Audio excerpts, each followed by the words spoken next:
Brian Kletcha disappeared on December 27th, 2017. I would call him at different times of the day.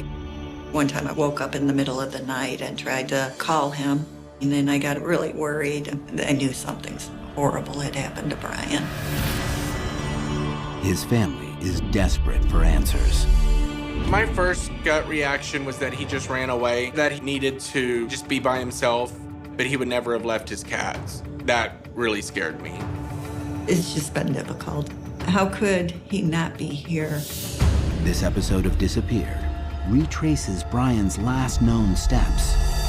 Brian's ex-boyfriend, AJ, said that Brian was somewhat obsessed with him and very upset because AJ has moved on to a new relationship. There's a very uncomfortable, very palatable amount of tension in the house. So you had this very crazy triangle of drama, like a flame on a gasoline. It was pretty bad. The more people who know Brian's story, the greater the chance of bringing him home. Share on social media. Get the word out. Help find him. Have you seen Brian Kletcha?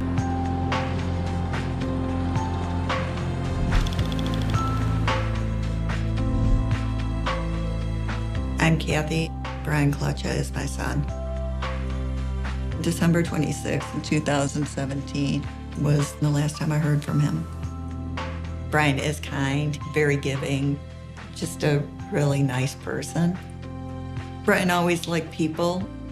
I don't know if it was because he was an only child, but I can remember waking him up for school and telling him if he didn't get up, he would miss school and miss all the other kids there, and that worked.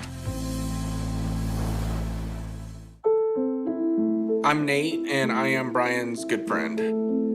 I met Brian in about 2014. We actually met at a gay bar that I was working at. Brian had a childlike innocence about him that really struck a chord with me. Our personalities just clicked. We became really close really quick. He liked to go on adventures and stuff. One time we got to go to Oklahoma City. It was snowing, and Brian was like, "What are you doing right now? Do you have anywhere to go?" And I was like, "No." And he's like, "We're gonna go sledding." It was my first time ever sledding. That was a lot of fun. Just wee. That's one of my favorite memories of him. I definitely feel blessed that Brian came into my life.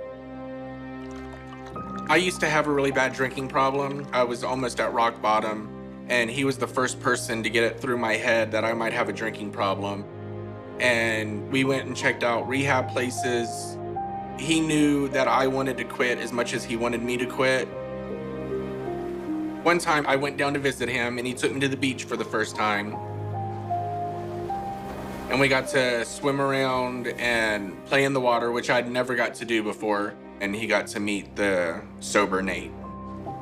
It was very special. Since Brian was little, he's always loved Christmas. When Brian was grown, he told me he'd rather have money for Christmas. So I would, instead of me buying him stuff, so I'd just send him, transfer money to his bank account. On December 26th in 2017, he texted me and asked me if I sent him a Christmas present.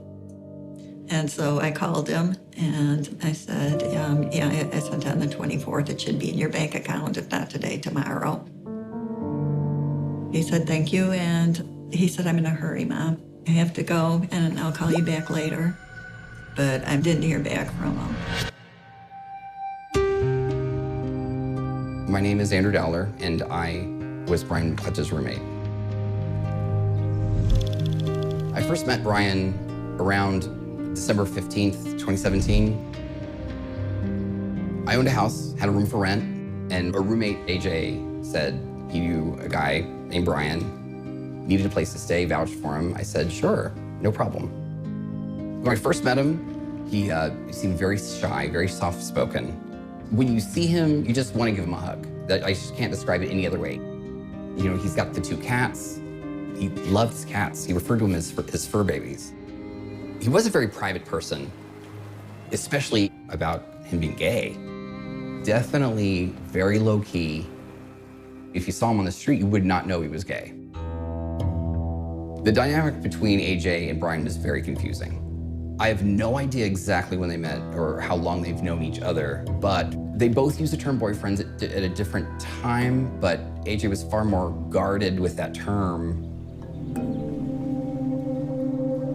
The time that Brian moved in, it was very hectic. I have a full-time job. Brian had his job.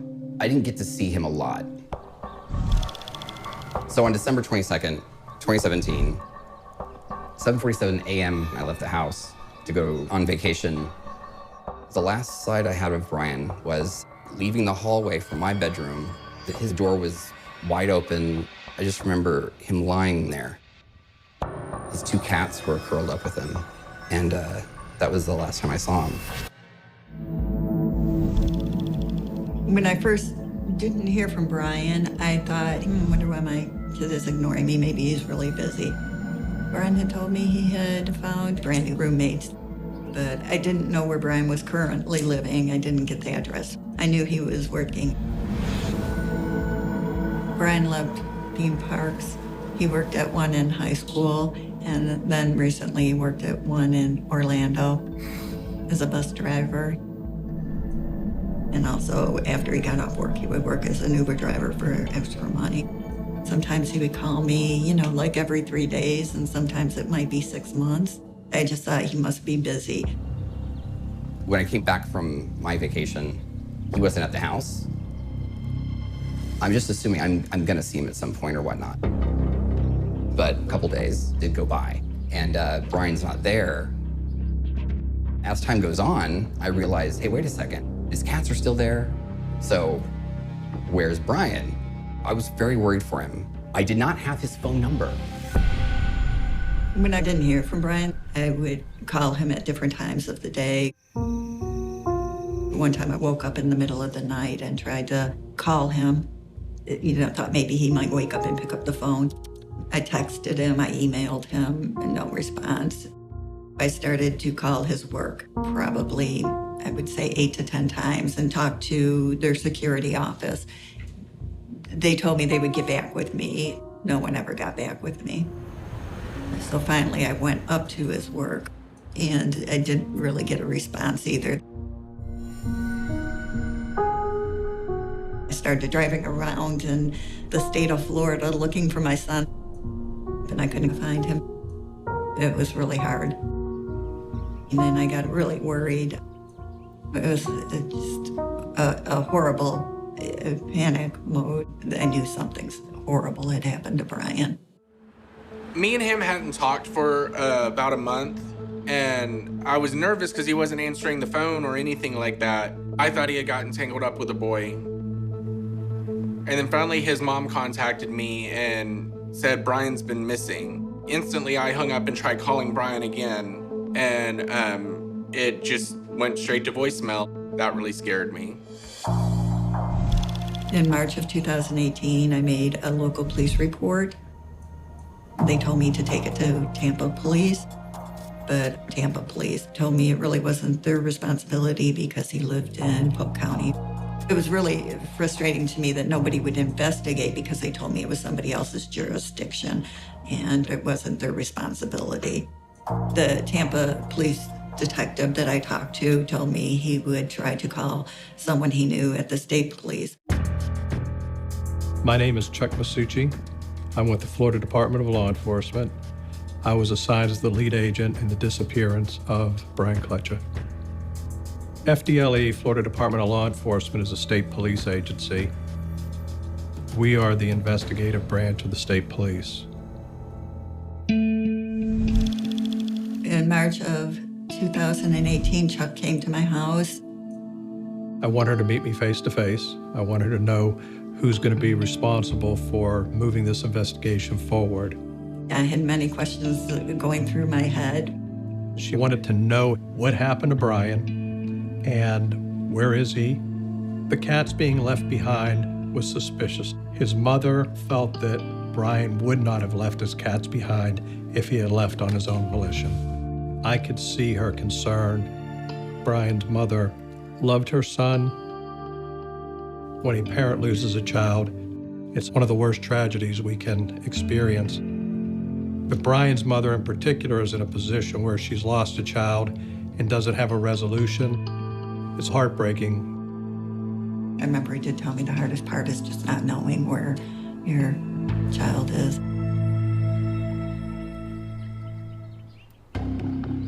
I recognized that this was going to be a difficult investigation from the get-go.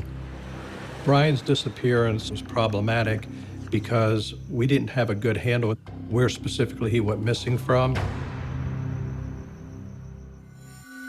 I made a flyer to let people know that my son was missing and if they have any information, to contact the police. The next thing I do is set up a Facebook page and message some of his friends and let them know that Brian is missing and have they had contact with him. And many people had contacted me back and said no. My name is Ryan Williams Gent, and I'm the managing editor for Watermark. Watermark is the LGBTQ news source for Central Florida and Tampa Bay. We basically just highlight LGBTQ voices throughout the area. Brian's disappearance did not seem to get much traction in the press. So we wanted to cover the story. I really wanted to help spread the word.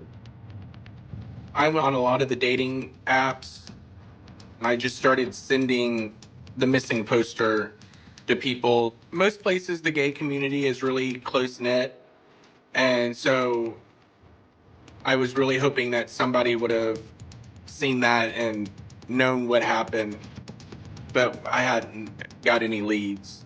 That really frustrated me. I felt like there wasn't enough that I could do. Finally, in April of 2018, I get a lead that helped in this investigation. I learned that on the 27th of December, the last withdrawal was made from Brian's credit union account. To verify that it was Brian that made the withdrawal, I contact the bank and they provide me still pictures from a surveillance video. It shows Brian driving his Jeep, and it shows Brian walking into the bank. I saw the video when he was in the bank. It just looked like he was normally there to do a withdrawal. I didn't see anything out of the ordinary about it. I learned that $200 had been withdrawn, and he did not appear to be under any duress as he walked in and exited the bank. It was $200 I had sent him for Christmas that he took out of the bank. That is the last time that he has been recorded or seen.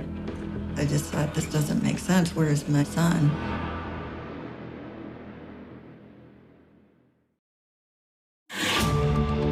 I last see Brian before Christmas, and then he just falls off the face of the earth. There's just this malaise of not knowing.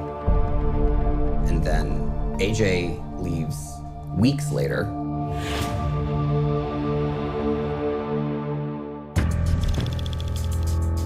I didn't see Brian when I returned home from Christmas, but I did see in my inbox, he had written me this email. He was expressing his hesitancy about if he's gonna be able to stay there. With the whole dynamic, I can understand why he would not want to stay here. So him leaving kind of fit in partially with the story of like, well, maybe he did just disappear. The email just was weird. It just didn't sound like Brian. Brian had a master's in reading and literature. The email, it just wasn't the style of his writing. It just wasn't Brian's words. It wasn't his spelling.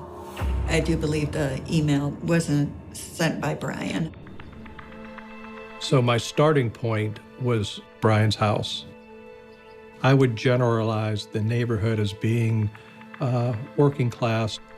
The neighbors seem to watch for vehicles that shouldn't be there.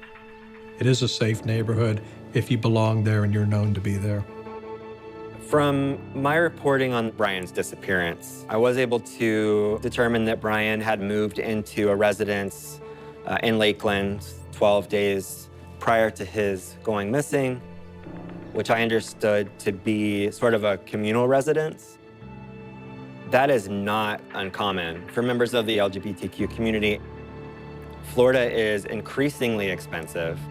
We're also a state where many folks from many states come to live, sometimes without any family because that family doesn't accept them in the community or because they just wanted to change. I myself am from Ohio, and when I moved here, I was in a communal situation with friends.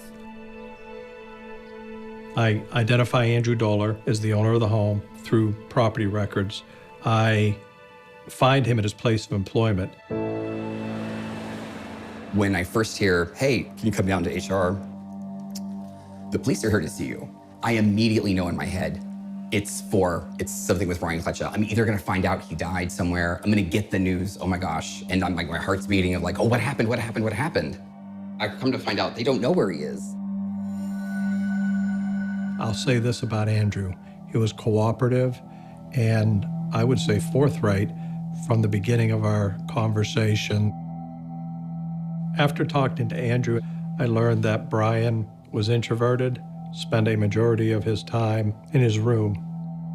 I wanted to understand the timeline of when Brian moved into the house. I learned that when Brian moved in, the relationship that he had had with AJ has ended, at least in AJ's mind. To complicate Brian's situation, AJ has moved on to a new relationship. AJ tells me he has a second friend, Dylan. It's an emergency, he needs a place to stay. And seeing how great Brian was working out, I agreed, but come to find out, AJ likes Dylan like a lot. So you've got Brian in one room, you've got Dylan in another, and AJ in another room. And since he likes Dylan, there's a very uncomfortable, very palatable amount of tension in the house between AJ's attention going to Dylan, Brian getting jealous. So you had this very crazy triangle of drama that erupted that I never saw coming, and throwing flame on a gasoline, it was pretty bad. I learned that Brian is very distressed and very upset about the breakup with AJ and AJ's current relationship with the other roommate. In my opinion, AJ is somebody that took advantage of Brian and treated him badly. I know that I received several phone calls from Brian upset. He would tell me AJ did this, AJ did that. Brian's emoting and brooding and pacing and worrying, and I'm like, why? Why are you doing this to yourself? You're such a good guy. I could see the spiral. I could see, oh, this is not good. There was one time, I remember he laid against the wall of one room, and it was almost like he'd have his ear to the wall so he could try to listen to what's going on in Dylan's room. I just remember his face was so sad. I was very worried for him. Suicide did cross my mind as he had a suicide attempt at my house. I found him in his closet. He had taken a lot of pills. I had to be the one to call 911, and we got him to the hospital. It was really scary. Suicide, it certainly is a concern for members of the LGBTQ community. Many members do struggle with mental health because of a lack of acceptance.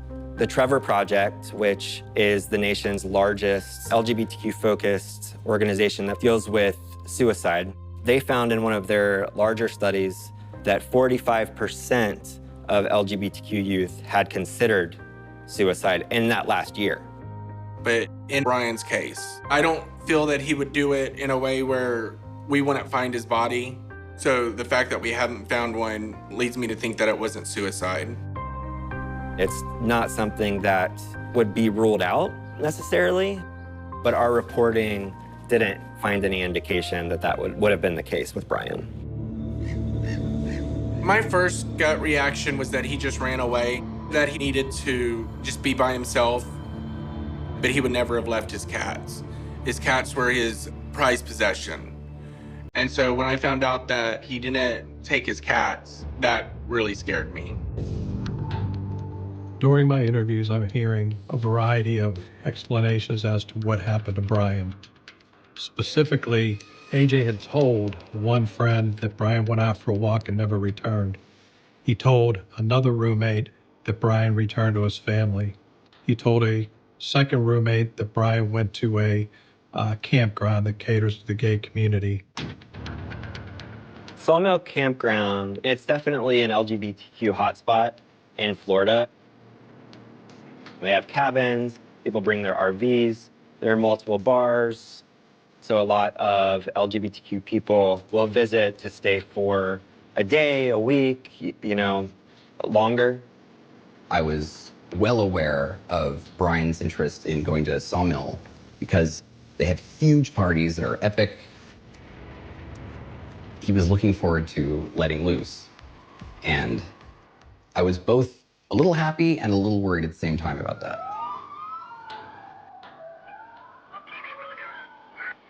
I follow up on all of the leads as possibilities. We send agents out to the campground. We canvass the neighborhood and the area beyond the neighborhood looking for video and or witnesses that could have seen him. None of that panned out. None of those stories were provably true. So sometime in late January, I feel concerned, so I want to email Brian. That's my only means of communication with him. But he's not responding to his emails, and I'm like, where is Brian? To complicate matters, AJ appears to be renting out Brian's car to other people.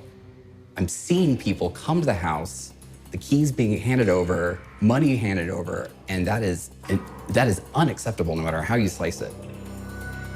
And then I ask AJ, you must know something, what's going on? Have you talked to him? Has he responded to you? He's not responding to me. He's like, man, he hasn't responded. Kind of a little cold, and goes, but I know not to worry. He does this all the time. He disappears. He just seems so just detached. Like, oh, it's all cool. I'm getting very frustrated. There's a point where I shove AJ against the wall. And I'm like, where is Brian? There's a moment I could see he looked at me with his eyes, and I was instantly scared. I just didn't see that side of him before, so I got all the bells and whistles going. Very shortly after January 15th of 2018, AJ has a friend come pick him up, and I haven't seen him since.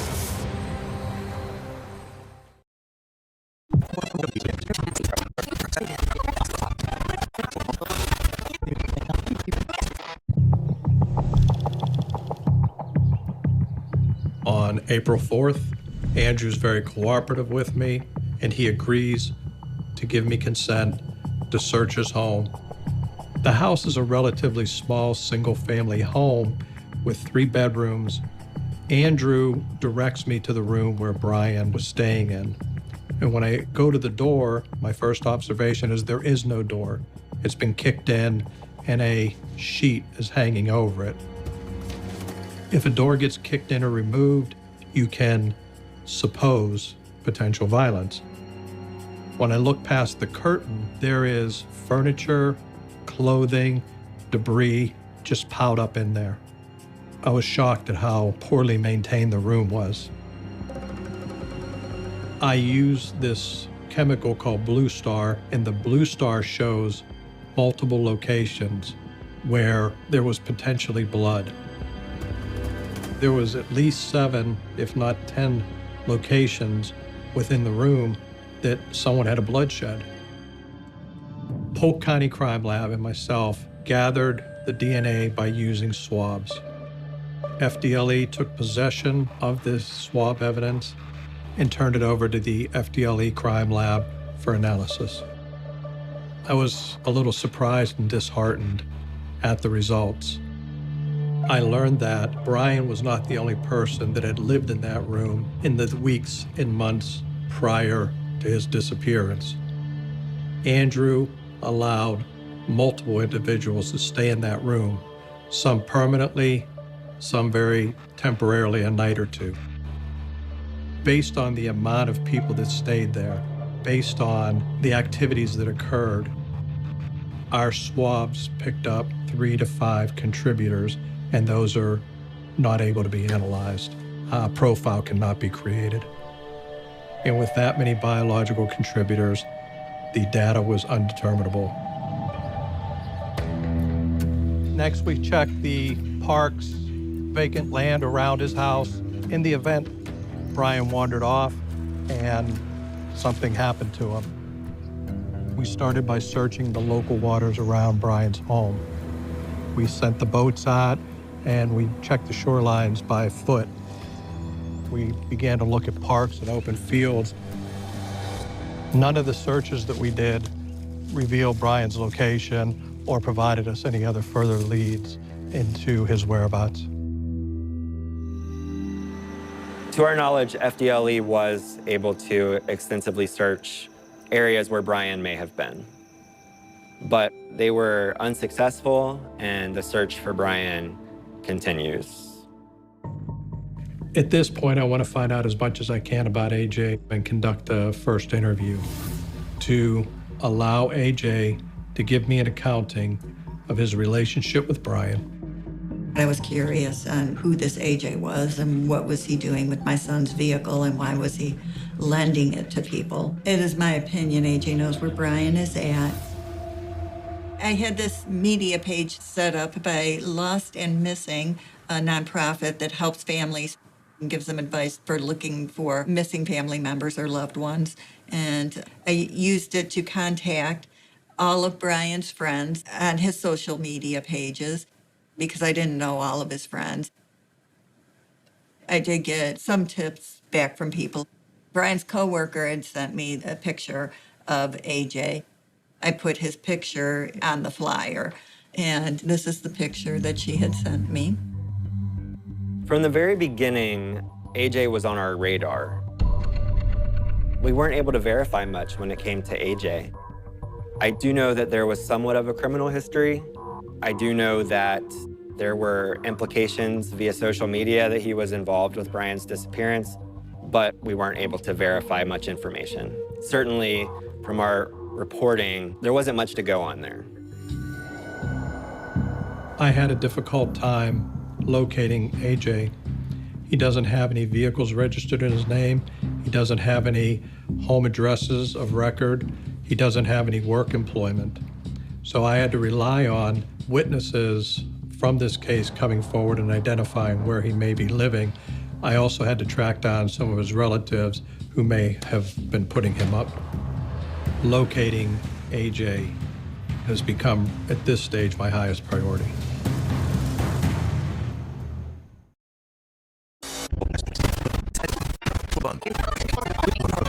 See December 27th, 2017. If you have any information, please contact Crime Stoppers of Tampa Bay at 1-800-873-8477. My first contact with AJ doesn't occur until the end of June. I encountered AJ in the city of Tampa. AJ invites me into his home. He's very personable. He's very soft-spoken. I believe that AJ had a lot of casual relationships with different men in the gay community. I wouldn't identify him as a significant drug dealer, but I believe that he did dabble or peddle in it. Drugs were always at the house at that time. AJ was a supplier. He made it very clear when he was going to pick stuff up, when he was delivering. There are many folks in the LGBTQ community who do struggle with addiction, who do struggle with drug use. For years and years and years, the only place that many members of the LGBTQ community could be themselves were in bars, in nightclubs, places where drug use, alcohol use may be more prevalent. And that's certainly not to say that all members of the LGBTQ community are doing that, but it can be an issue. I know that Brian was involved with people that were doing drugs, but I don't want people thinking that he was on drugs. He was very adamant about not liking drugs, and he hated addiction. That's one of the reasons I was shocked to find out he was putting up with somebody who was on drugs. But I think he was trying to fix them. The priority of this interview with AJ is to allow AJ to give me an accounting of his relationship with Brian and the actions and activities of Brian around Christmas 2017. AJ describes his relationship with Brian as unbalanced. Specifically, Brian wanted a monogamous, committed relationship, and AJ was not comfortable with that. And that was the conflict between them. AJ told me that on a specific morning, right after December 27th, that the two of them had been arguing, and the two of them had been the only two at home, and that Brian left on his own volition, and that was the last time he saw Brian alive. In my opinion, AJ, he was not treating Brian right. Brian would tell me that AJ had taken money out of his wallet and stuff, and we wouldn't really understand it because Brian is the type of person, if you just ask him for money, he would give it to you. What really made it hit home is when I found out about AJ giving away Brian's car. That scared me when I found that out. My understanding is that AJ was found with some of Brian's belongings. It certainly raises a lot of questions. There's a lot of social media chatter about AJ, but I was never able to verify what those sources were. And there was really nothing that we could securely report on. During my interview with AJ, when I went to discuss him taking possession of Brian's property, AJ stated Brian would want him to use those things. Their relationship allowed for that. There was no need for overt confirmation, authorization. It was just an understood between them. But he never makes any admissions that he committed theft or that he had anything to do with the disappearance of Brian. But I felt like there were certain situations in this case that I felt were untruthful. I never call a person a liar until I catch him in a lie. I did confront AJ with those points. The specification I prefer not to talk about at this point because we're dealing with an open investigation. But I can say this, that AJ did not put my mind to rest. It adds to more suspicion as to his behavior. But until Brian is located, alive or dead, I cannot eliminate the possibility of him being out there on his own volition. So I don't want to throw too much accusation or dispersion until I rule that out. How do you rule out the fact that he's out there alive and well? You find the body. So after Brian had been missing for around a year, the reward went up. So it went from $5,000 to $10,000. If anyone has any information about what happened, you're asked to call Crime Stoppers of Tampa Bay. They are offering that $10,000 reward. Around April of 2019, I started receiving a series of tips that all seemed unconnected. The first calls that came in to FDLE, individuals wanted to remain anonymous. Then I started receiving the formal Crime Stopper tips. The tips indicated that Brian had been killed and/or Brian was buried under concrete. I probably conducted 12 to 15 interviews related to these tips, and it led me to 2 searches of 2 different properties using cadaver dogs. Cadaver dogs are trained to pick up on the scent of human enzymes or human proteins. They are an effective tool for law enforcement when you believe a body has been dumped and or buried. After completing the search, we came up with absolutely nothing. It's frustrating. None of the leads, none of the tips I've received have really come to any fruition. I would repost on Facebook explaining, hey, help us out here. The amount of rumors I was drowning in false information because people were popping off about things that they clearly didn't know anything about. I'm like, those types of things are interfering with the real investigation. Let's get back to where's Brian Kletcha? As recently as September of 2021, we were notified by the Volusia County that they were looking at some unidentified remains. FDLE has a flag out on Brian. Anytime a body is located or recovered in the state of Florida or the United States for that matter, we receive a notification that the body was recovered and we look for similar details. So Agent Masucci tells me a body's been discovered. It matches Brian's description. And I'm like, oh my gosh, I am shocked. In my heart, I felt like, oh, they found Brian.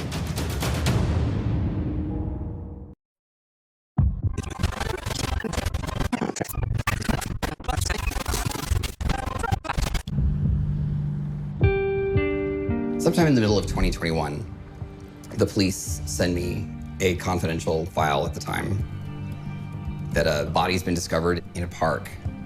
It matches basically Brian's description. Although the body was badly decomposed, the basic dimensions of the height, it was male, possibly Caucasian, they all seem to match. And also the time frame of when the body was discovered matches a window of when he went missing. DNA testing takes a long time, apparently. So they asked if I could identify the clothing. So Agent Masucci sends me pictures of clothing, and the clothes were the same brand that Brian was known to have in his closet. So in my heart, I felt like, oh, they found Brian.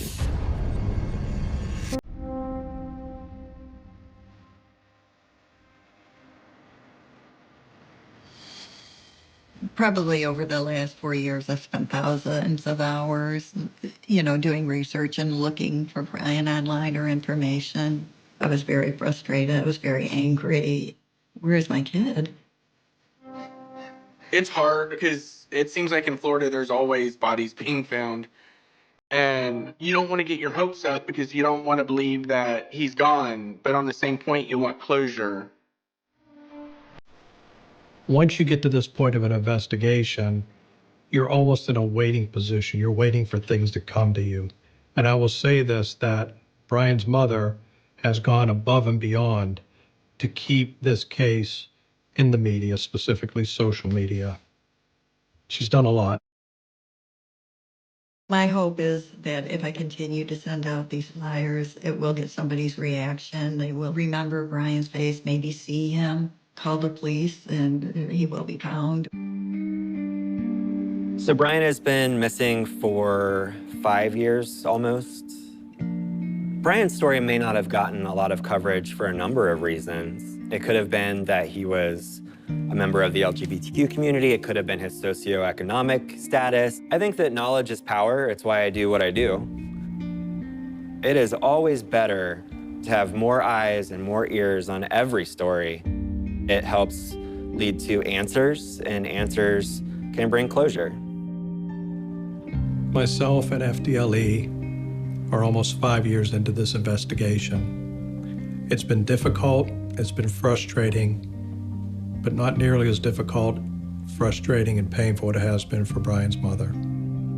She doesn't have a resolution, doesn't have, I don't really like the word, but let's use the word closure. If Brian is out there, we would encourage him to come in. If someone is aware of Brian's presence, we would encourage them to come forward. If something bad happened to Brian, suicide or homicide, we would encourage anybody with knowledge to close the investigation, to bring some closure to the mother, just do the right thing. It's just been difficult. When you're your own kid, when you're trying to, you just think, how could he not be here? I do believe that some kind of harm came to him, even though I wish and I pray and I hope that it didn't, that I am so wrong. My opinion is AJ knows what happened to my son. About a year ago, I learned that AJ had moved to Puerto Rico. It infuriates me that AJ is just living scot-free right now in Puerto Rico. I feel that he knows something and that he needs to be brought to justice. Even if he didn't do anything to Brian, I feel like he knows where Brian is. I'm still holding out hope. I don't want to grieve yet. I want to just hope that he ran away because I don't want to admit that anything worse could have happened. It's an emotional roller coaster every time you hear anything like that. May 18, 1971. Calgary. By the time the school day began, Elizabeth and Porteous was already supposed to be somewhere else. She was supposed to be standing in front of a classroom, preparing another lesson, answering questions, correcting papers, moving through the ordinary rhythm of a life that, from the outside, seemed almost painfully normal. But that morning, Elizabeth never arrived. At first, her absence did not look like a crime. People miss work. People become sick. People oversleep. People make mistakes. A missing teacher is not, by itself, a murder. But as the hours passed, the silence around Elizabeth began to feel different. There was no message explaining where she was. No ordinary excuse. No indication that she had decided to disappear for a day. And somewhere in Calgary, behind the closed door of an apartment, the woman everyone was waiting for was already dead. The discovery would come soon. But the story of Elizabeth Porteous did not begin with death. It began with a life. She was 33 years old. A teacher. A woman with a routine, responsibilities, acquaintances, and people who expected to see her again. She was not a mysterious figure who had vanished from an unknown world. She was part of a community. And that is what makes what happened next so disturbing. Because the man who entered her life did not have to break down a door. He did not need to stalk her through a dark alley. He did not have to announce himself as a monster. He could simply appear as another man. A man who could talk. A man who could smile. A man who could introduce himself as Bill. A man who drove a blue Mercedes. And on the night before Elizabeth failed to appear at school, she was seen with him. That detail would eventually become one of the first threads in a case that had already begun stretching across 2 Canadian cities. But in the beginning, nobody in Calgary knew that. Nobody looking at Elizabeth's apartment that morning could yet understand that they were standing at the edge of something much larger.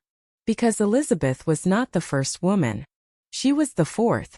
Nearly 2 years earlier in Montreal, a 20-year-old woman named Shirley Audette had been killed. Then came another 20-year-old, Marielle Archambault. Then in 1971, a 24-year-old woman identified in records as Jean Way or Jean Ray. Different women. Different moments. Different places. But there were similarities. Women who had been sexually assaulted. Women who had been strangled. And most disturbingly, women whose bodies carried a peculiar signature. Marks left by teeth. Human teeth. A bite.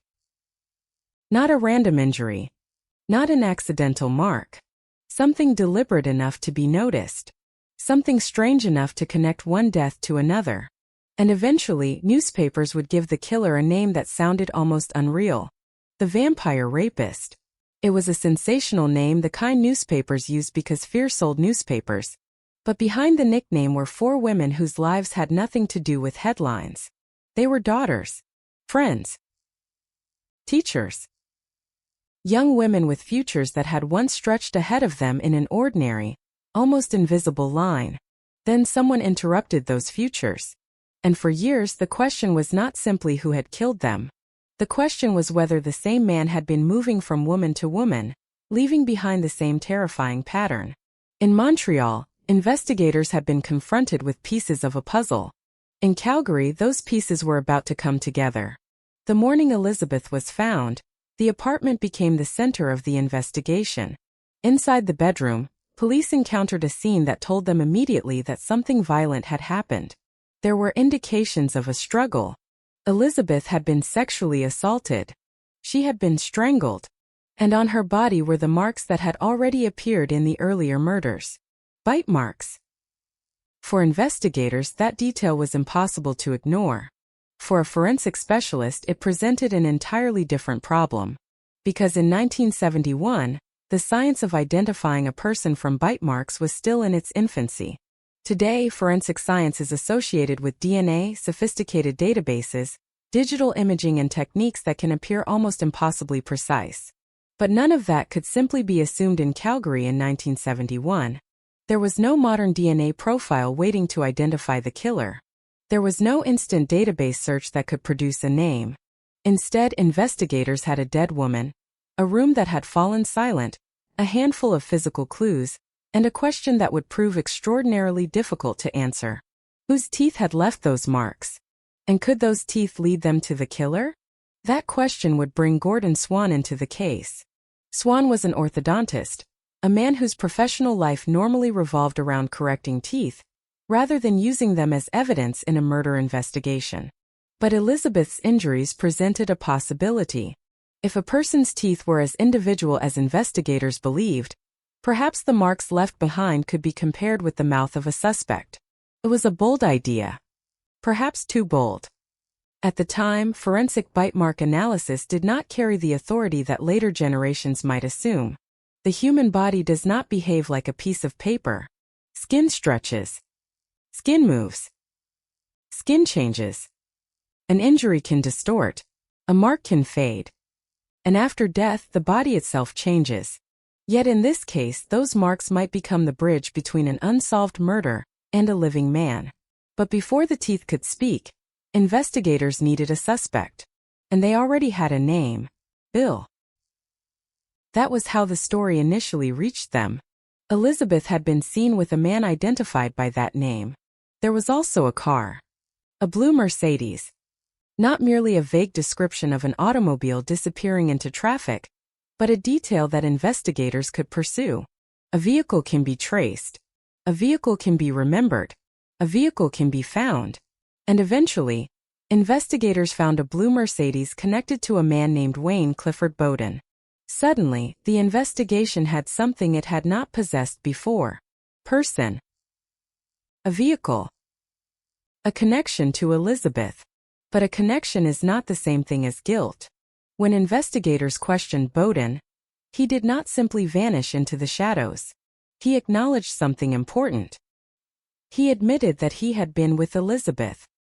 He admitted that he had spent time with her. But he denied killing her. That denial mattered. Because now investigators faced the central problem of every murder case. They could suspect. They could believe. They could feel that something was wrong. But suspicion was not proof. They needed to know what had happened inside that apartment. They needed to know what Elizabeth had encountered. And they needed to know whether the man sitting in front of them was connected to the other women who had died hundreds of miles away. Then came another clue. Under Elizabeth's body, investigators found part of a broken cufflink. A tiny object. Easy to overlook. Almost insignificant when compared with a human life. But murder investigations are often built from details exactly like that. A fragment. A mark. A vehicle. A statement. A memory. A contradiction. One small piece may mean nothing. But when enough pieces begin pointing in the same direction, they can transform an investigation. And this investigation was beginning to point toward Wayne Bowden. There was, however, something else. Something that made the case far more frightening. The name Wayne Bowden did not exist in isolation. Behind it was a history that stretched back to Montreal. In 1969, Shirley Audette was killed. She was only 20 years old. A year later, Marielle Archambault, also 20, was killed. Then came Jean Way, or Jean Ray, 24 years old, in 1971. Each death carried echoes of the others. Sexual violence. Strangulation. The distinctive marks. The same horrifying suggestion that the killer was repeating himself. Imagine what that meant for investigators. A murder can be terrible enough when it stands alone. But when another murder begins to resemble it, the nature of the investigation changes. One death becomes a possible pattern. 2 becomes a warning. 3 becomes something much harder to explain away. And then Elizabeth died. Now the pattern had crossed the country. Montreal. Calgary. Different women. Different circumstances. But the same disturbing signature. Somewhere between those cities, The investigation was no longer simply about identifying the person responsible for one woman's death. It was about determining whether a single man had been moving through the lives of women, leaving behind violence wherever he went. And if that man was Wayne Bowden, another question followed. How long had he been doing it? How many women had crossed his path? How many encounters had never been reported? How many moments that seemed harmless at the time had ended differently behind a closed door? Those questions would never all receive answers. But the investigation into Elizabeth Porteous would provide something investigators desperately needed. A way to connect a suspect to the physical evidence. The bite marks became the focus. Gordon Swan examined them. He studied the pattern. He examined Bowden's teeth. And according to his analysis, there were 29 points of similarity between Bowden's dentition and the marks found on Elizabeth. 29. For investigators in 1971, that number carried enormous weight. The idea was simple enough to understand. A person's teeth leave a pattern. If the pattern on the victim resembles the pattern in the suspect's mouth, perhaps the suspect is the person who made the marks. But there was a darker implication. If Bowden's teeth matched Elizabeth's injuries, then the marks were no longer merely evidence of violence. They could become a signature. A physical link between the dead woman and the living man. And if that link held, it could potentially reach backward. Back to Montreal. Back to Shirley. Back to Marielle. Back to Jean. Back through nearly 2 years of fear and unanswered questions. The police investigation was tightening. Bowden had been with Elizabeth.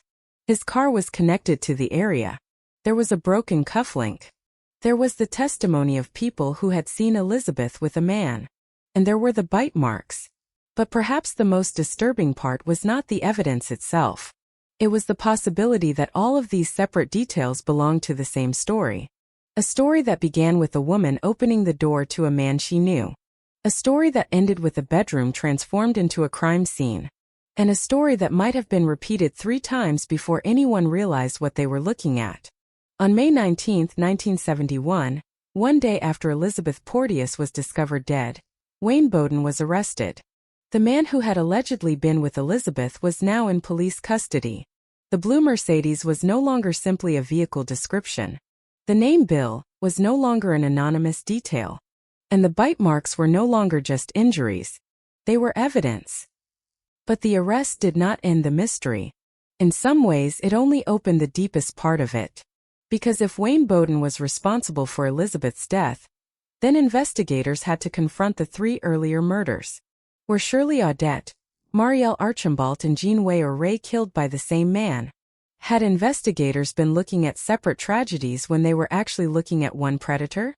And if Bowden had been responsible, what had allowed him to move from one woman to another for so long? The answers would lead investigators into the past. And the past was not going to be easy to reconstruct. There were no modern forensic databases, no digital trail, no instant genetic match, no surveillance network capable of following a vehicle through a city. There were memories, paper records, witnesses, physical evidence, and the imperfect science of the time. The case would eventually become famous because of teeth. But teeth were not the beginning. They were only one piece of a much larger chain.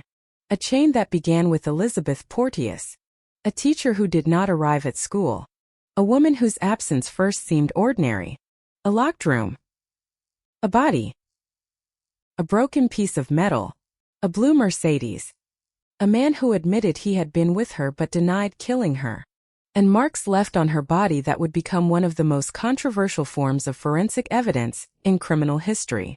There is something haunting about a clue that comes from the human body itself. Long after a conversation has ended, long after a witness has forgotten a face, long after a suspect has denied being there, physical evidence can remain silent, unmoving, waiting for someone to understand what it means. Elizabeth could no longer tell investigators what happened, but her injuries might. Her apartment could not speak, but the objects inside it could. The broken cufflink could not identify its owner, but perhaps it could narrow the possibilities.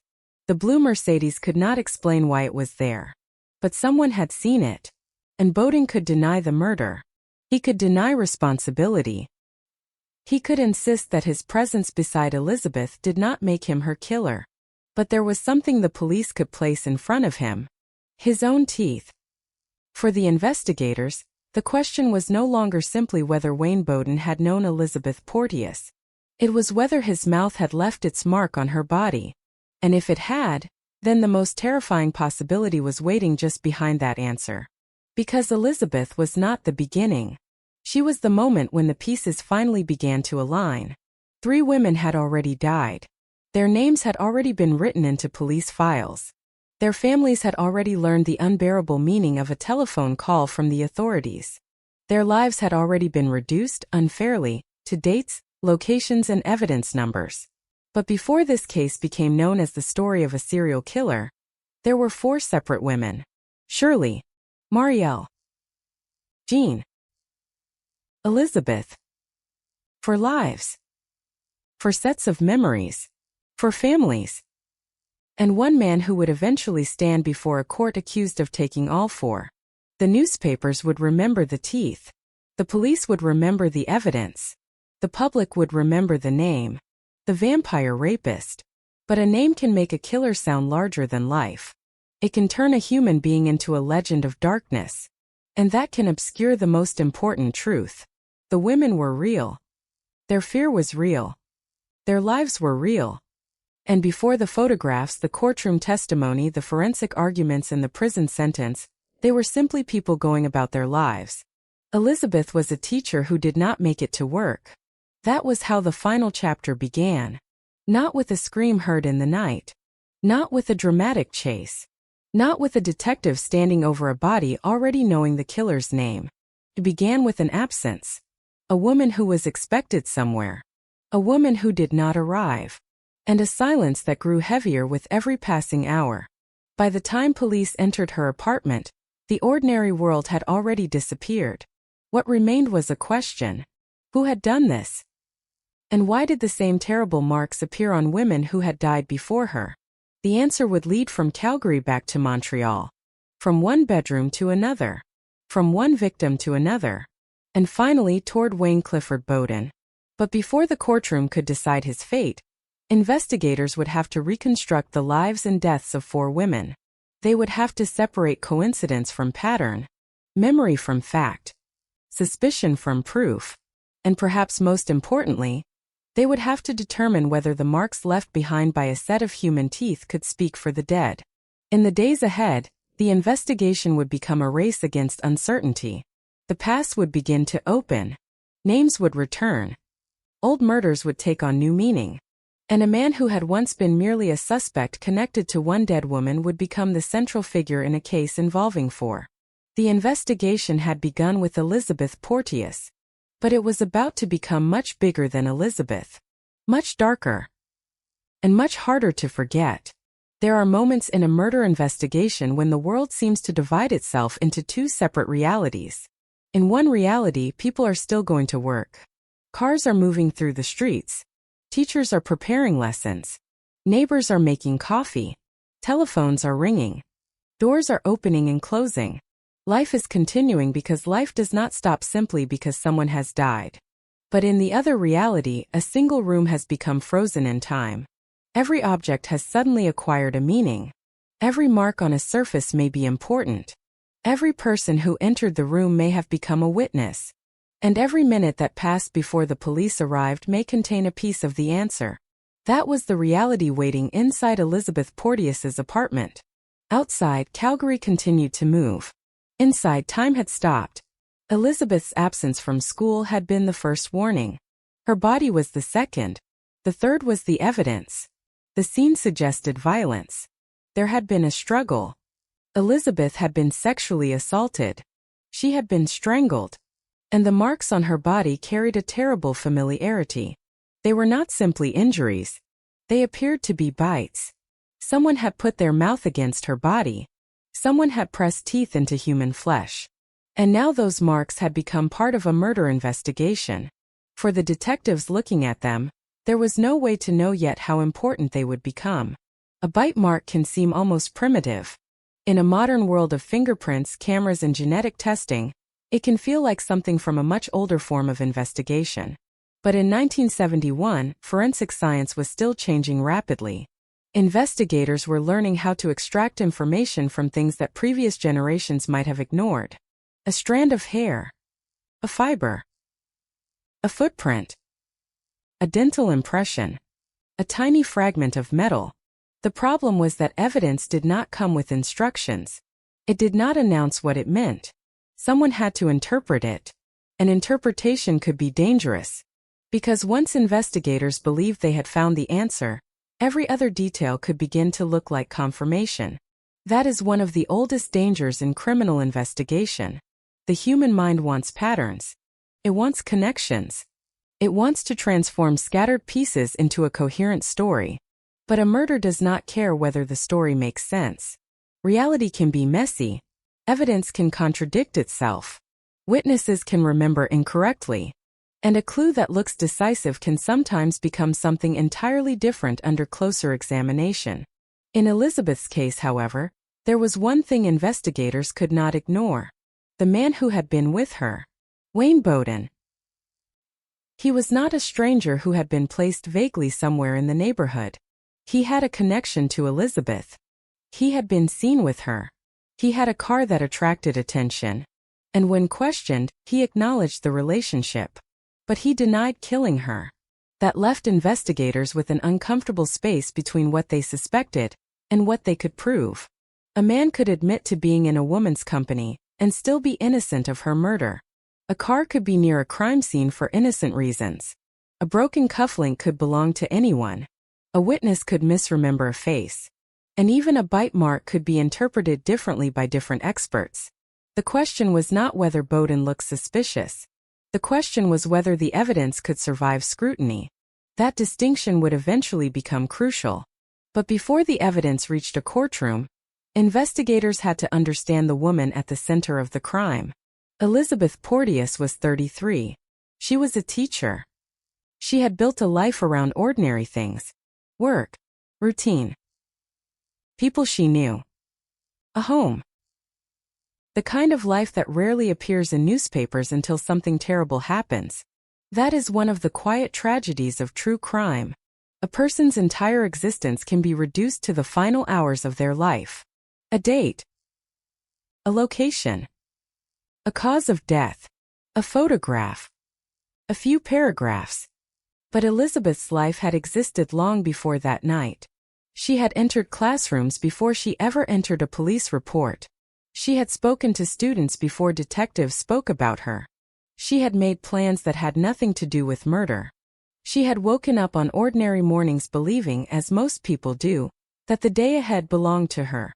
There is no evidence that she knew she was walking toward danger. There is no reason to imagine that she understood the significance of the man beside her. That is precisely what makes the story so unsettling. Danger rarely introduces itself honestly. A predator does not need to look like a predator. He can appear polite. He can appear confident. He can appear charming. He can appear ordinary. And sometimes that is the most frightening disguise of all. The investigation would eventually force detectives to look beyond Elizabeth's final hours.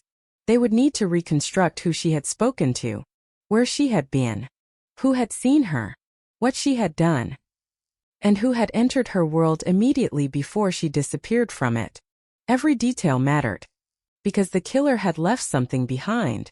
Not just the physical evidence in the apartment, not just the broken cufflink, not just the marks on Elizabeth's body. He had left a trail of human relationships. And one of those relationships led directly to Bowden. The police had a suspect, but they did not yet have the whole story. That story was waiting in Montreal, hundreds of miles away, in a city where two young women had already died under circumstances that would eventually become impossible to ignore. Shirley Audette was 20 years old when she was killed in 1969. 20. That number is difficult to understand when attached to a murder file. 20 years old means that most of a person's adult life is still unwritten. There are still possibilities. Careers that have not begun. Places that have not been visited. People who have not yet been met. Mistakes that have not yet been made. memories that have not yet been created. And then, suddenly, none of those possibilities exist anymore. Shirley's death became one of the earliest pieces of the puzzle. Then, in 1970, another young woman was killed. Marielle Archambault. She was also 20. Another life interrupted. Another family left with questions. Another investigation. And then Jean Way, or Jean Ray, 24 years old, was killed in 1971. 3 women. 3 deaths. 3 investigations. At first, they could be viewed separately. Cities are large. Crimes happen. Coincidences exist. But then investigators began to notice the similarities. Sexual assault. Strangulation. Bite marks. The same disturbing physical signature. It is one thing to discover a body. It is another thing to discover a body and recognize something you have seen before. That moment changes everything. The investigator no longer asks only, "Who killed this woman?" The investigator begins asking, "Have we seen this person before?" And once that question appears, old cases can suddenly become new again. A file that had been sitting in a cabinet can be opened. Photographs can be taken out. Reports can be reread. Witness statements can be compared. Details that once seemed insignificant can suddenly become important. The past starts moving. That was what the Calgary murder threatened to do. Elizabeth's death had the potential to resurrect 3 earlier cases. And if those cases were connected, the implications were enormous. It would mean that the killer had not simply committed one murder. He had been moving through different places in different lives for years. He had survived previous investigations. He had remained free. And he had allegedly done it again. The idea was horrifying. Because serial killers are not frightening merely because they kill more than once. They are frightening because repetition suggests adaptation. The first crime may be chaotic. The second may contain lessons learned from the first. The third may reveal a pattern. And by the fourth, investigators may finally recognize what has been happening. But recognition comes at a cost. By the time the pattern becomes obvious, people have already died. Their families have already suffered. And the killer may already have disappeared into another city. The nickname that newspapers would eventually give Bowden captured the public imagination. The vampire rapist. It was a phrase designed to shock. A phrase that transformed a series of murders into something almost mythological. But there was nothing mythical about what happened to these women. They were not characters in a horror story. They were human beings. And their deaths were not supernatural. They were the result of another human being choosing violence. That distinction matters. Because when society gives a killer a frightening nickname, it can accidentally give him something he never deserved. Attention. Fame. A mythology.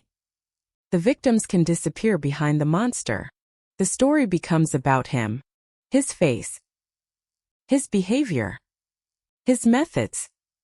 His personality. His name. But Elizabeth Porteous did not exist for the purpose of becoming one of Wayne Bowden's victims. She had her own identity. And the same was true of Shirley, Marielle, and Jean. The investigation would eventually revolve around Bowden. But this story begins with them. With what was taken from them. And with the unanswered questions left behind. In Elizabeth's apartment, investigators were already working through those questions. The room was no longer simply a bedroom. It had become a map. Every object had a position.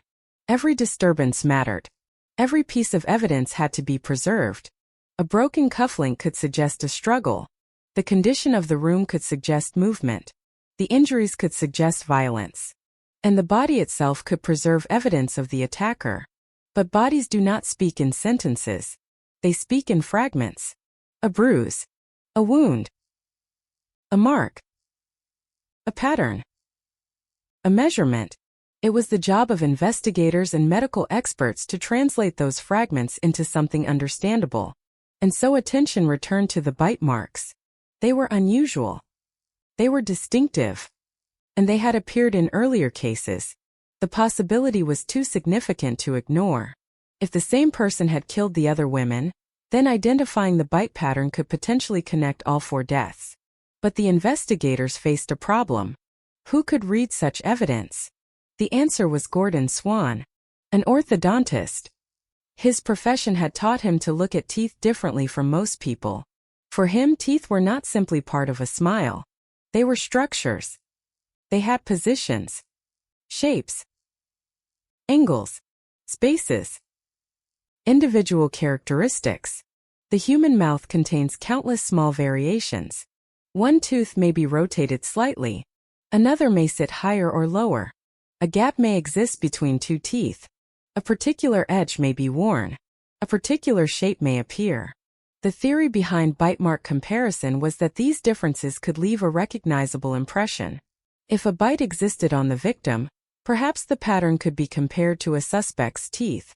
It sounded logical. But logic is not the same as certainty. Swan understood that the field was still developing. He sought outside expertise.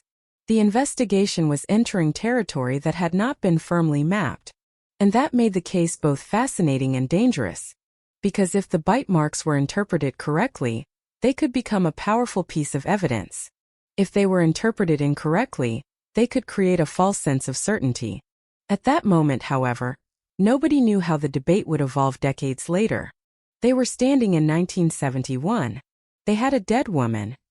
They had a suspect. And they had a set of marks that appeared to connect the two. The investigators had to work with what they had. And what they had was enough to keep moving. Bowden's teeth were examined. The marks on Elizabeth were studied. The comparison produced a striking conclusion. Swan identified 29 points of similarity. 29. To the investigators, this was not just another detail. It was a possible bridge between Bowden and the victim. A bridge between a living man and a dead woman. A bridge that might extend across the country. The case was beginning to take shape. But there was another question. Why Elizabeth? Why had Bowden been with her? What happened between the moment they were seen together and the moment her body was discovered?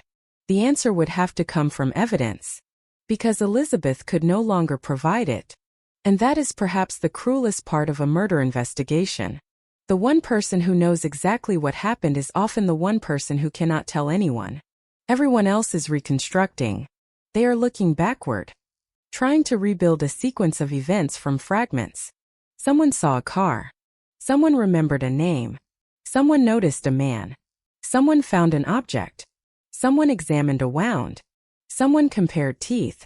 And from these pieces, investigators attempt to recreate a night that no longer exists. The danger is that there is always something missing. Few minutes. A conversation. A decision. A door opening. A door closing. A moment when someone could have walked away. A moment when someone could have asked for help. A moment when the entire course of a life changed. Those moments are usually invisible. All that remains is what came afterward. For Elizabeth, what came afterward was silence. For investigators, it was the beginning of a race.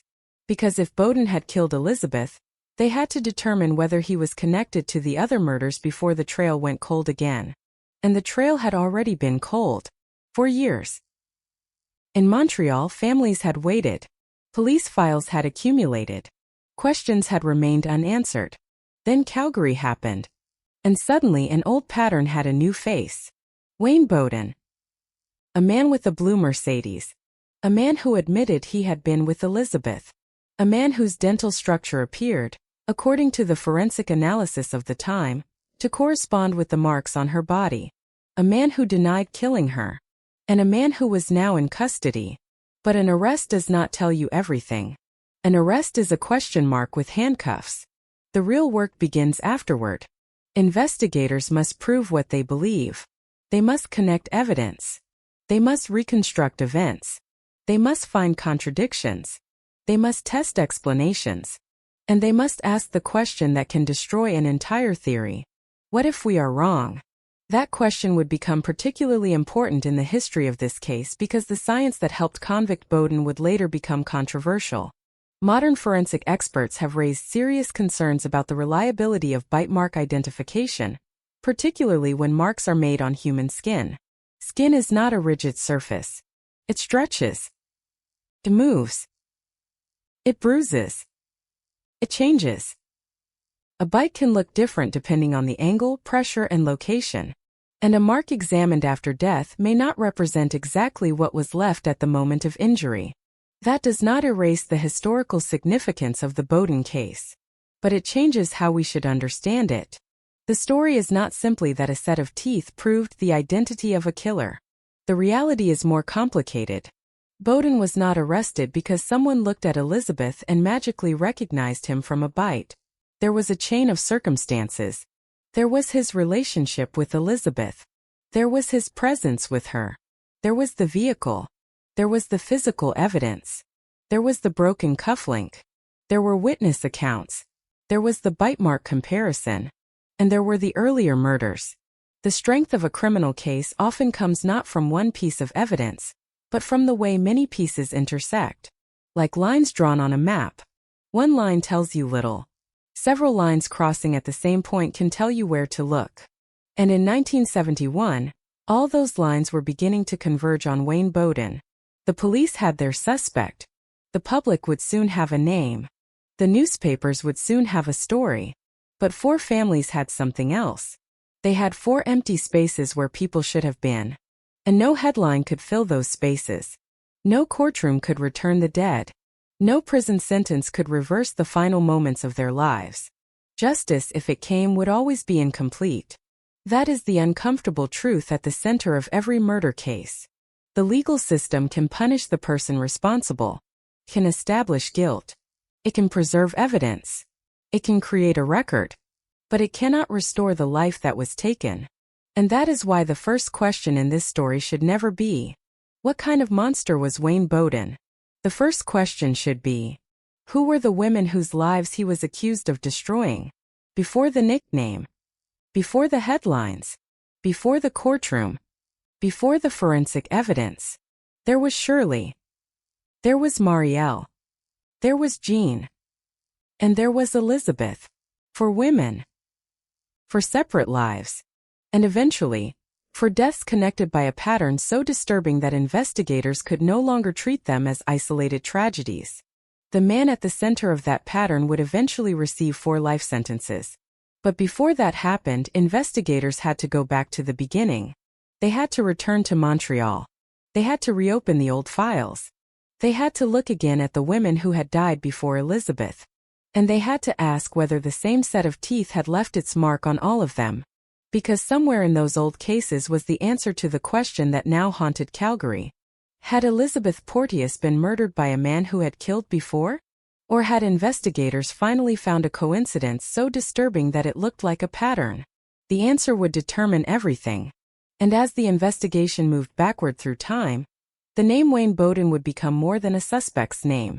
It would become the thread connecting 4 women who should never have been connected by death. The first thread had been found.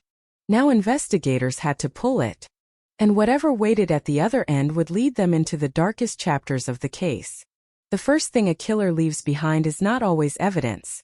Sometimes it is a question. Why her? Why that night? Why that place? And why did the same terrible pattern appear again and again? For the investigators who stood at the center of the Wayne Bowden case, those questions were becoming impossible to separate. Elizabeth Porteous was dead. That fact could not be changed. But her death had opened a door. Behind that door were 3 other women. 3 names. 3 investigations. 3 families who had once waited for answers. And now, for the first time, there was a possibility that those answers might have been sitting in the same man's shadow all along. The danger of a serial murder investigation is that the past never stays buried. Every new crime can force investigators to reopen old memories. A face that meant nothing in 1969 can become important in 1971. A car that seemed ordinary can become recognizable. A stranger who was forgotten can suddenly become the last person seen with the victim. A detail dismissed as coincidence can acquire a completely different meaning. That is what was happening now. The death of Elizabeth Porteous was forcing investigators to look backward. And the farther they looked, the darker the picture became. Imagine the old files. Paper folders. Photographs. Statements typed on machines. Names written across pages. Dates. Locations. Descriptions. Evidence collected before anyone knew what it would eventually mean. Somewhere inside those files were the stories of Shirley Audette, Marielle Archambault and Jean Way or Ray. Each woman had once occupied the center of her own world. Now she occupied a file. That transformation is one of the quiet horrors of murder. A person becomes an investigation. A photograph becomes evidence. A home becomes a crime scene. A relationship becomes a lead. A memory becomes a statement. And eventually, a life can be reduced to a handful of facts repeated in newspapers and documentaries. But there is always something those facts cannot capture. The ordinary moments. The mornings. The conversations. The laughter. The frustrations. The plans. The things they were worried about before anyone had reason to worry for them. For Elizabeth, one of those ordinary things had been school. Her absence was what first drew attention. She did not arrive. Someone noticed. Someone became concerned. Someone checked. And behind a closed door, the terrible answer was waiting. There is something deeply unsettling about the way murders are often discovered. Not during the violence. After it. The world receives the evidence of an event that nobody witnessed. The room is quiet. The victim cannot speak. The killer is gone. And investigators arrive after the story has already ended. Their task is to make it begin again. To reconstruct. To reverse time. To ask what happened 5 minutes earlier. 10 minutes earlier. An hour earlier. The night before. Who was there? Who left? What was said?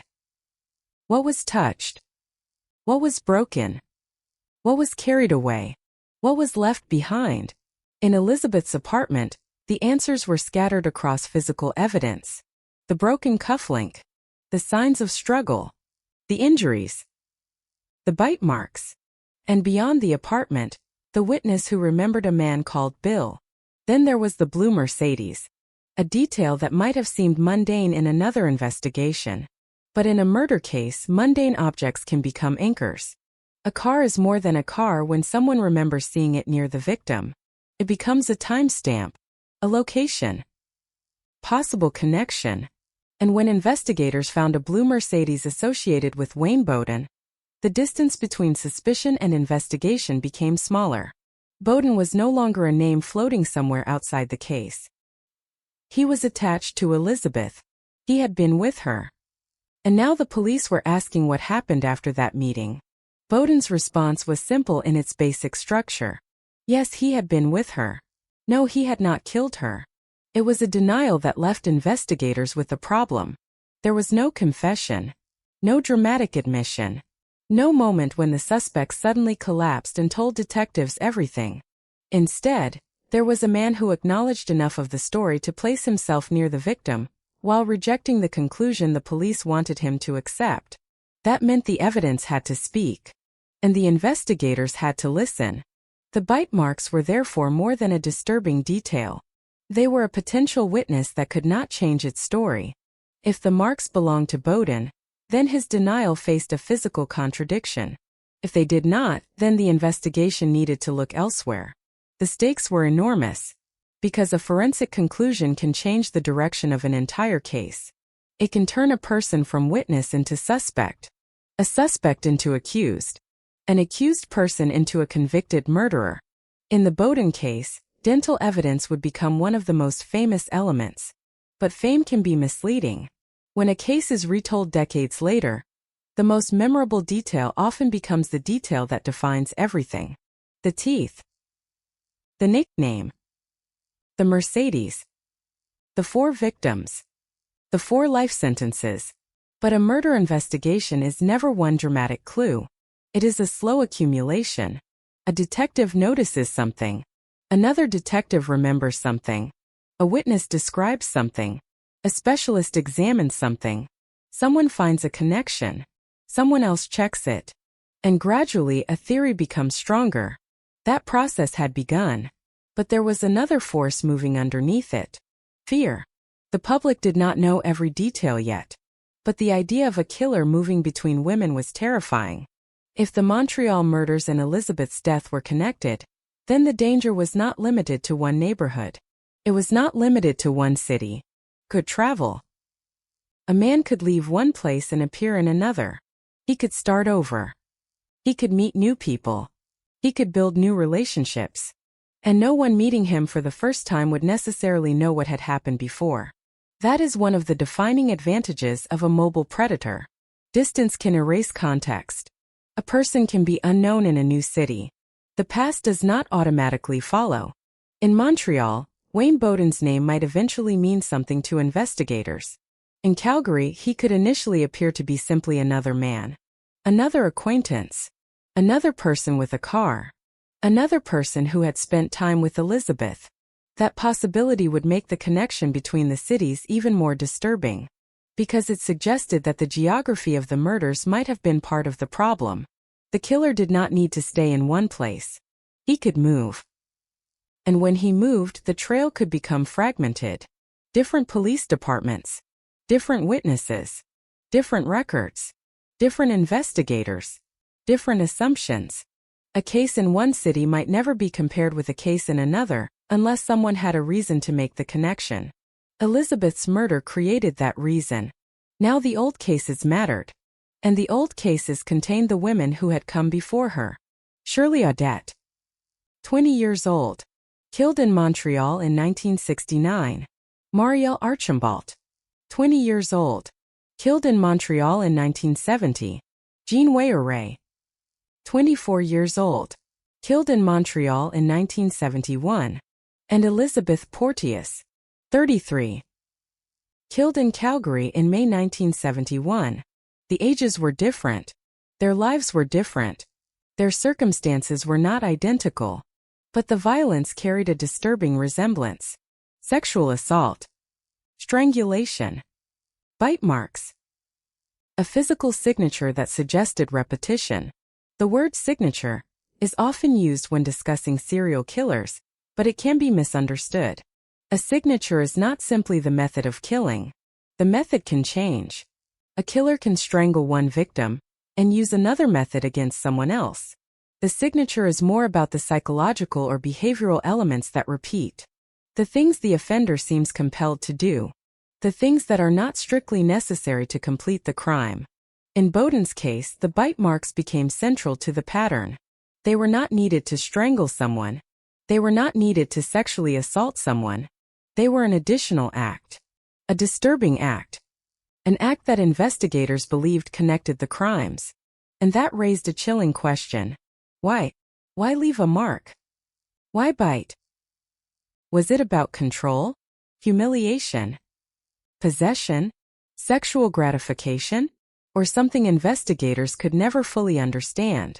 Criminal psychology can offer theories, can identify patterns, it can describe behaviors, but it cannot always provide a clean explanation for one person's private motivations.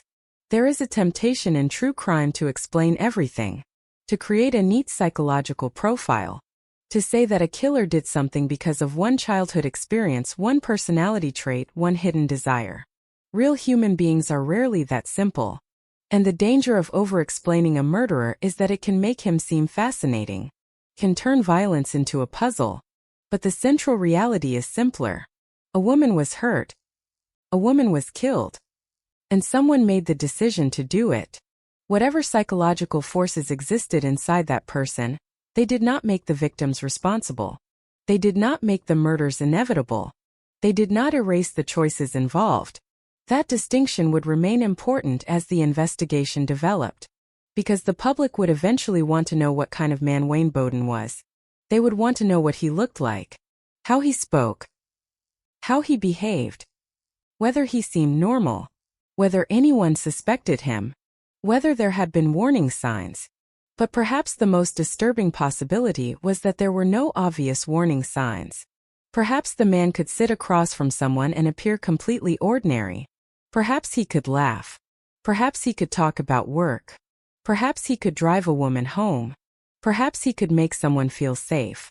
And then behind a closed door everything could change. That is why the moment Elizabeth was seen with Bill matters. To the person who saw them, it may have looked like an ordinary encounter. Two people together. A man and a woman. A car nearby. Nothing that would necessarily trigger alarm. No one watching could see the future.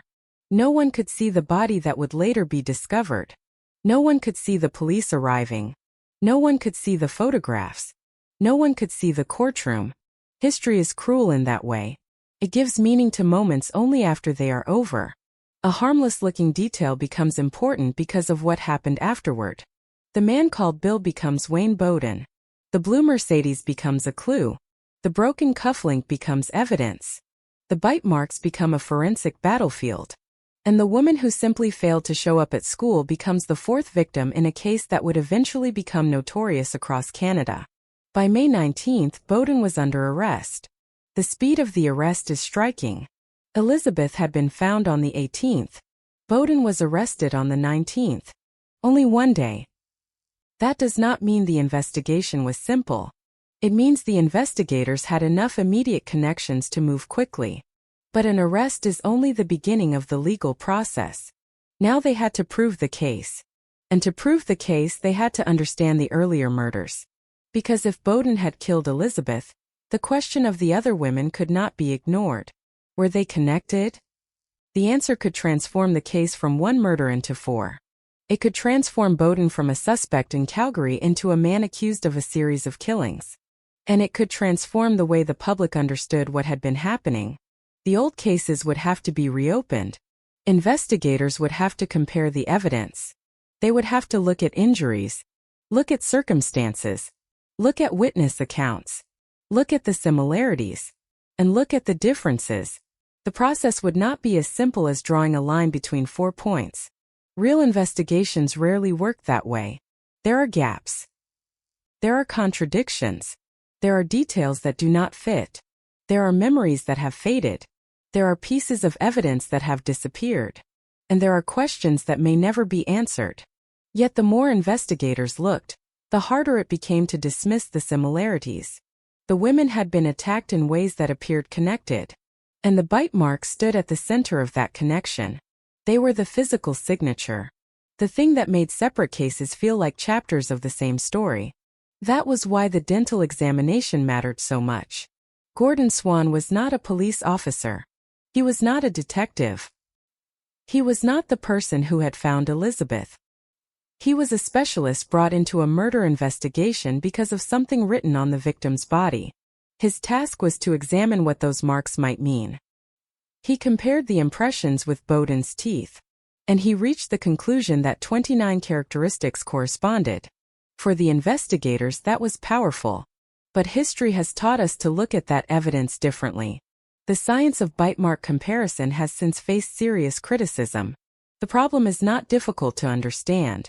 Imagine pressing a rigid object into a flexible surface. If the surface changes shape, the impression changes. Now imagine that surface is human skin. It stretches. It bruises. It swells. It moves. And the body itself changes after death. How much of the original pattern remains? How much is distorted? How much is interpretation? Those questions would become increasingly important long after Bowden's conviction. But in 1971, the investigators did not have the benefit of decades of later debate. They were working with the forensic knowledge available to them. And that knowledge appeared to point toward Bowden. There was another disturbing fact. If the bite marks were connected, then the killer had potentially repeated the same behavior across multiple victims. That meant the marks were not merely forensic evidence. They were part of the story of the offender. Something he carried with him from one crime to the next. Something that survived even when the locations changed. The city changed. The victims changed. The circumstances changed. But the mark remained. And perhaps that was the most frightening thought of all. A killer can leave a city. He can leave a neighborhood. He can leave a building. He can change his clothes. He can change his routine. But he cannot easily change the physical characteristics of his own body. His teeth stay with him. And if those teeth had truly left the marks investigators believed they had, then the killer had unknowingly carried a piece of himself into every crime scene. The evidence had been waiting. The investigators simply had not known what they were looking at. Now they did. Or at least they believed they did. And belief would soon collide with proof. The story was moving toward a courtroom. But before that could happen, the investigation had to travel backward. Back to Montreal. Back to the first women. Back to 1969. Back to the beginning. Because the story of Wayne Bowden did not begin with Elizabeth Porteous. Elizabeth was the moment the pattern became visible. The first women were the moments when the pattern had been invisible. That difference is everything. The first murder can be explained as an isolated tragedy. The second may be another. The third forces questions. The fourth can reveal the shape of the nightmare. By the time Elizabeth was found, the past was no longer silent. It was speaking through similarities. And investigators were finally listening. Somewhere in the old case files were the answers they needed. Who had been near Shirley? Who had known Marielle? Who had been seen with Jean? What had happened before each woman died? And most importantly, was Wayne Bowden there? The investigation was about to leave Calgary. It was about to enter the lives of 3 women whose stories had been waiting for someone to connect them. And as those old cases were reopened, the public would begin to understand something far more frightening than the murder of one teacher. They were not looking at 4 separate tragedies.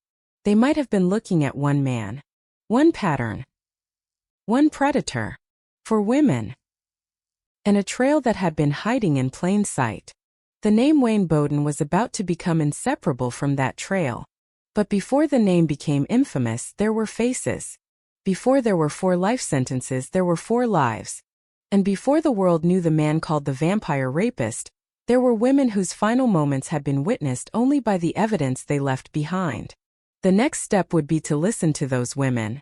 Not literally. They were gone. But through the records, the memories of those who knew them, and the circumstances surrounding their deaths, their lives could be brought back into the story. Because if this case is going to be remembered, it should not begin with the killer. It should begin with the people he took from the world. And that is where the story now turns. Away from Wayne Bowden. Away from the headlines. Away from the terrifying nickname. And toward 4 women who deserved to live long enough to become something more than names in a murder investigation. Shirley Audet. Marielle Archambault. Jean Way-Ray. Elizabeth and Porteous. For lives. For stories. One nightmare. And the first of those stories began in Montreal. To understand how the story of Wayne Bowden unfolded, we have to leave Calgary for a moment. We have to go back. Back before the blue Mercedes. Before the apartment in Calgary. Before the name Elizabeth Porteous appeared in a police report. Back to Montreal. It was 1969. The world was changing, but not necessarily in ways that made ordinary people feel safer. Montreal was a city of contrasts. Old stone buildings stood beside newer apartment blocks. Narrow streets opened into busy commercial districts. French and English existed side by side, sometimes comfortably, sometimes uneasily. Restaurants stayed open late. Bars filled with people after work. Cars moved through the streets beneath a mixture of neon, streetlights, and the dim glow coming through apartment windows. For young people, the city offered freedom. It offered work. It offered nightlife. It offered the possibility of meeting someone new and never seeing them again. That last part was especially important. A large city allows strangers to remain strangers. A person can sit beside you in a restaurant and disappear into the crowd. Someone can introduce himself with a first name and nothing more. Someone can tell you where he works, where he lives, what kind of car he drives, and still leave enormous parts of his life hidden. That was the world in which Wayne Bowden moved. He was a young man. Not an old recluse hiding away from society. Not someone who looked as though he belonged in the shadows. He could present himself in a way that attracted attention. He was described as well-dressed and confident, and some accounts portray him as having worked as a fashion model. That image is important because it reminds us of something uncomfortable. Predators do not necessarily look frightening. Sometimes the opposite is true. Sometimes the person who creates the strongest impression is the person nobody thinks they need to fear. A neatly dressed man can still be dangerous. A charming stranger can still be dangerous. A man who knows exactly what to say can still be dangerous. And in Montreal, women were meeting men every day. They met them at work. They met them in social settings. They met them through friends. They met them by chance. There was nothing inherently dangerous about meeting someone. That is what makes a predator's ability to imitate normality so powerful. He does not need to force his way into someone's world. He only needs to be invited in. The first known victim connected to Bowden was Shirley Audette. She was 20 years old. On October 3, 1969, Shirley was found dead behind an apartment complex in Montreal. The investigation revealed that she had been sexually assaulted and strangled. There were also bite marks. The details were horrifying.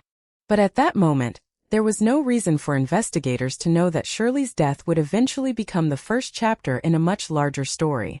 A murder investigation begins with a single question. Who did this? It does not begin with the knowledge that another murder will follow. It does not begin with the understanding that the person responsible may already be watching for another victim. It begins with one body, one crime scene, one family waiting for an explanation, and one police department trying to reconstruct what happened. Montreal in 1969 did not have the forensic tools investigators would later take for granted. There was no modern DNA profiling, no digital surveillance, no smartphones recording movements, no vast electronic databases capable of comparing evidence from different cities within seconds. Investigators had photographs, fingerprints, witnesses, statements, physical objects, medical examinations, and intuition. Sometimes intuition was remarkably useful. Sometimes it was wrong. And sometimes the most important evidence was not recognized until years later. That is one reason the early years of the Bowden case are so difficult to understand from a modern perspective. We know the ending. The investigators did not. We know that 4 women would ultimately be connected to Bowden. The people investigating Shirley's death did not know they were looking at the first known victim of a serial killer. That knowledge only comes later. History gives us an unfair advantage. We can look backward and see the pattern. The investigators were standing inside the pattern without knowing its shape. That difference matters. Because when Shirley Audette was killed, the city did not suddenly become aware that a serial predator was moving among its streets. There was no warning that could be broadcast across every neighborhood. No official announcement saying that women should be afraid of a particular man. No photograph appearing on every screen. The killer remained a person without a public identity. He had a face. He had a voice. He had a name. But the public did not know him. And that anonymity was powerful. It allowed him to remain ordinary. That word appears repeatedly when studying cases like this. Ordinary. An ordinary car. An ordinary apartment. An ordinary evening. An ordinary conversation. And then something extraordinary in its horror happens behind a closed door. That is why setting matters. The physical environment is not simply background. It shapes the opportunities available to a criminal. A city gives people anonymity. Apartment buildings give people privacy. Night gives people darkness. Social life creates opportunities for strangers to meet. And a lack of modern surveillance means that movements can disappear into the gaps between witnesses. Montreal offered all of those things. But Montreal was also a city full of people. People who knew one another. Neighbors who recognized cars. Shopkeepers who remembered faces. Coworkers who noticed when someone failed to show up. Friends who knew who someone had been dating. Those human connections would eventually become crucial. Because the killer might have been able to hide from the police. But he could not completely erase himself from the memories of other people. Someone had seen him. Someone had spoken to him. Someone had noticed him. And somewhere, perhaps without realizing it, someone had already begun remembering. After Shirley's murder, another woman would eventually become part of the story. Marielle Archambault. She was also 20 years old. She worked as a jewelry clerk. On November 23, 1970, she left work at closing time with a young man she introduced to co-workers as Bill. That detail would become one of the most haunting pieces of the case. Bill. Just a first name. A name so common that it could belong to almost anyone. But names are powerful because they are the first thing we use to make strangers familiar. A person introduces himself. You say your name. He says his. Suddenly, he is no longer completely unknown. He has a place in your mind. You can refer to him. You can tell your friend, I was with Bill. And if something terrible happens later, that simple first name may be all you have. Marielle appeared happy in his company. There was nothing about that moment that suggested the future. She left work. She went with the man. And the following morning, she did not appear for work. That absence became another warning. Her employer became concerned. Her apartment was checked. And inside, Marielle was found dead. Once again, investigators confronted a woman who had been sexually assaulted and strangled. Once again, there were bite marks. And once again, the killer appeared to have entered the victim's life through a relationship, rather than through an obvious act of force. That distinction would become increasingly disturbing. The man did not necessarily need to abduct women from the street. He could meet them, talk to them, gain access to their private space. The violence could occur later. The setting of the crime therefore mattered. An apartment is supposed to be a refuge, a place where the outside world stops at the door. A person locks the door and believes the world is on the other side. But for Marielle, that boundary had failed. The place that should have represented privacy had become the final scene of her life. And somewhere outside that apartment, Montreal continued. People went to work. Cars drove through intersections. Stores opened. Customers entered. People passed one another without knowing what had happened behind one particular door. That is another strange quality of cities. Millions of ordinary actions can happen within a few streets of an extraordinary crime. Someone can buy bread while a murder scene is being processed nearby. Someone can walk home without knowing that police are standing behind a building. Someone can pass a parked car without realizing it may later become evidence. The city absorbs tragedy. Then it keeps moving. But investigators do not get to keep moving. They have to stop. They have to look. They have to remember. They have to compare. And by the time another woman was killed, the similarities were becoming harder to dismiss.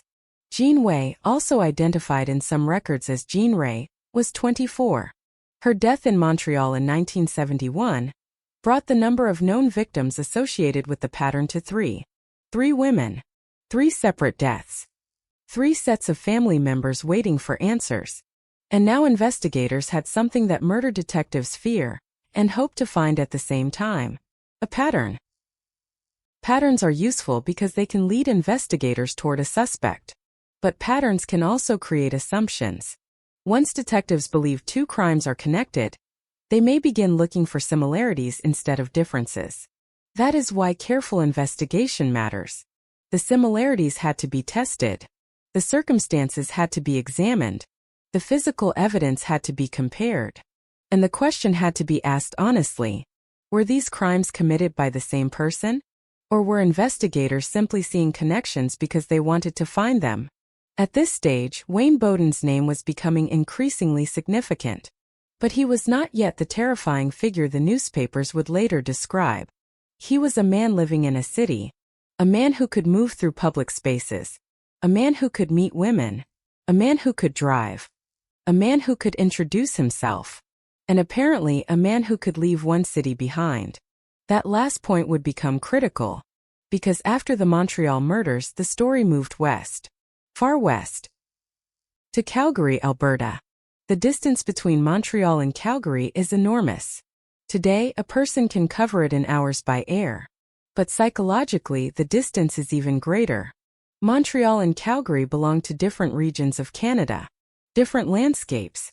Different rhythms. Different communities. For a person trying to escape attention, distance can feel like a new beginning. A new city means new faces. New acquaintances. New routines. New opportunities. The past can become something that exists somewhere else. That was the world into which Bowden moved.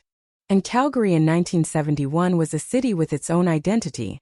It was not the same urban environment as Montreal. The city was smaller. The surrounding landscape was vast. The Rocky Mountains were visible to the west. The weather could change dramatically. The streets carried a different rhythm. Oil and energy were increasingly important to the region. Families lived ordinary lives. Teachers went to school. Workers drove to their jobs.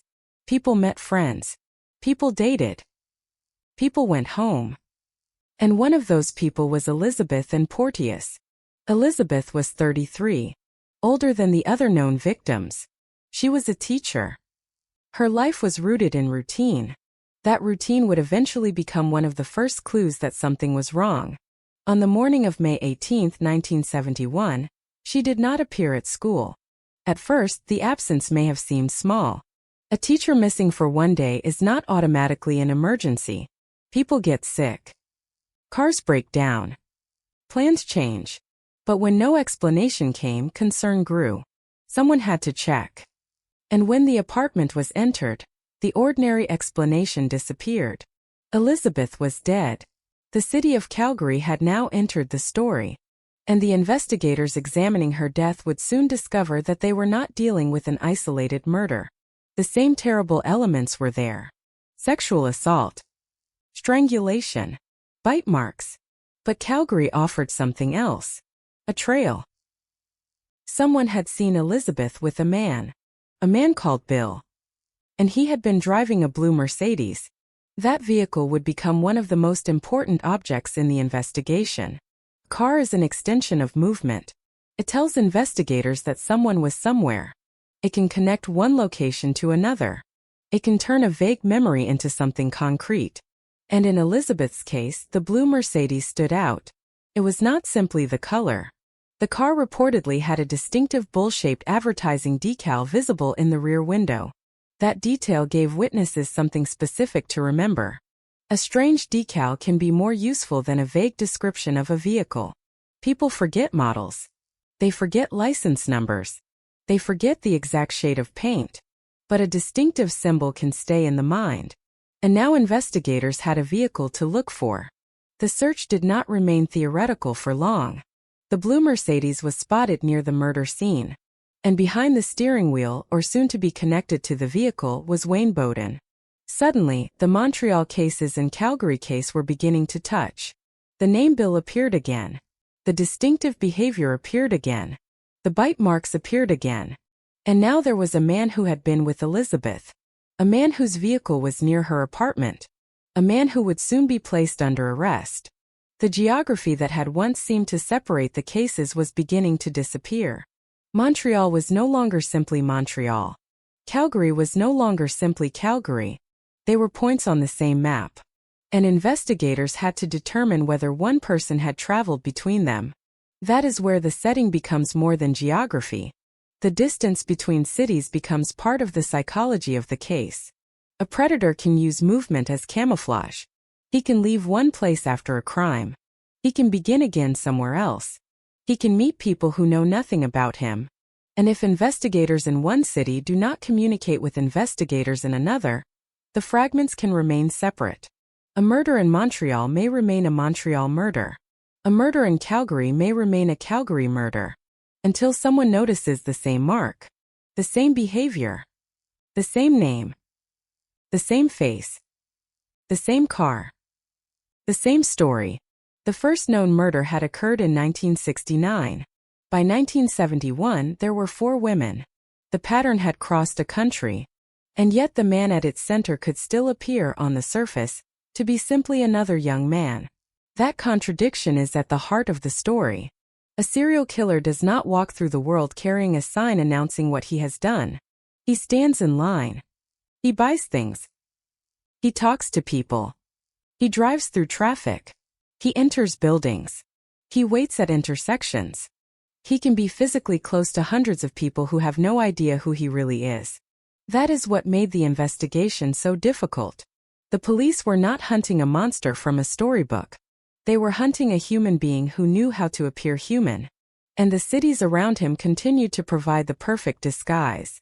Montreal gave him anonymity. Calgary gave him distance. Apartment buildings gave him privacy. Social encounters gave him access. And ordinary routines gave him camouflage. But there was one thing he could not control. Memory. Someone remembered Elizabeth with Bill. Someone remembered the blue Mercedes. Someone remembered the distinctive decal.